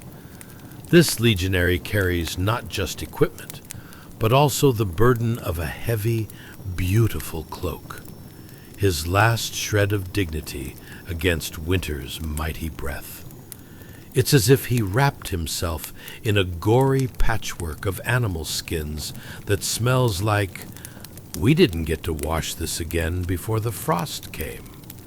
Which makes you think, wouldn't it be nice to barter it for a nice warm sweater from a friendly villager? Excuse me, sir, could I trade you a spear for one of those soft, sheep-infested sweaters? To truly grasp the absurdity of their plight, you must picture meals consisting of cold rations that would make a modern-day school lunch look gourmet. Hardtack, essentially a brick of flour meant to be chewed on till your teeth regretted every decision, is the delicious bread of choice. And picture this. You may fork over a prized sword for a single clean bowl of soup. One bowl to behold them all. Except, if you're not careful, you might find a suspiciously large chunk of, is that meat? Or, gulp, a root vegetable that decided it would hold a personal vendetta against your stomach. But let's not get too serious here. Imagine a gathering of soldiers trying to keep spirits up around a campfire filled with winter's unforgiving chill, tossing jokes around like hot potatoes. Except, instead of potatoes, it's more, why did the Germanic tribes cross the Rhine? To freeze their tails off on the other side. Ah, comedy, the revered art form that fills the void left by actual warmth. Yet, even with frostbitten toes and an unending yearning for a hot tub, winter's embrace has its perks. It cultivates a certain camaraderie, soldiers snuggling up for warmth closer than college roommates during finals week. Those are bonds formed in the crucible of bleak conditions and a shared desire for a simple slice of warm bread instead of a hard biscuit that feels more like convincing your mouth to chew a piece of wood, flavored by desperation. Finally, let's talk about the ultimate irony. After all that struggle and sacrifice, after surviving the northern winter and its diabolical chill, what's waiting on the other side of this dramatic adventure? An honor parade? A medal? Nope. It's the inevitable return to Roman civilization, where you'll be forced to listen to younger recruits complain about how hard their lives are, while you, the aging legionary, are stuck thinking about how they've never had to navigate a snow-covered forest without proper socks. So, as our soldier trudges bravely through the snow, his face a portrait of endurance, keep this in mind. Surviving winter isn't just about battling the elements. It's about finding laughter, friendship, and even a bit of beauty in the chaos of life. Sleep soundly, my dear listener, knowing that even amidst the struggle of ancient winters, the human spirit endures, and it fumbles and stumbles its way through history with a smile, a cheeky grin, and perhaps a prayer that it will all somehow make a hilarious story someday. And now, as the snow settles, as the wind softens its long icy howl, and as the last embers of the Roman winter camp glow faintly in the dark, let your breath slow, and let the weight of the ancient world lift gently from your shoulders. Tonight, we walked beside men who carried more than shields and spears. We walked beside men who carried burdens, cold, hunger, exhaustion, fear, and the heavy silence of lands that felt like the edge of the world. We watched a centurion stand alone against a winter that seemed determined to swallow him whole, holding the line not out of comfort, not out of glory, but out of duty. We felt the sting of freezing wind against exposed skin. We heard the coughs of soldiers huddled around weak fires, warming their hands over flames that barely fought back the cold. We saw tents sagging under snow, boots stiff with frost, and breath turning to white clouds that vanished before they even rose. And yet, in all that hardship, there was resilience, a quiet, stubborn strength, the kind that has carried humans through every brutal winter of every age. A strength built not from pride, but from endurance, from refusing to yield even when the world felt frozen and indifferent. So now, as you lie in your warm bed, wrapped in softness instead of wool, surrounded by comfort instead of hostile wind, take a moment to feel grateful for heat, for shelter, for the gentle quiet of a night that asks nothing of you. Let the cold of ancient Gaul fade into memory. Let the fire of the past dim into soft, peaceful darkness. Let your body loosen, like snow melting under morning sun. You're safe. You've done enough. The world, with all its battles, ancient and modern, can wait until tomorrow. Close your eyes, breathe deeply, and drift softly into sleep.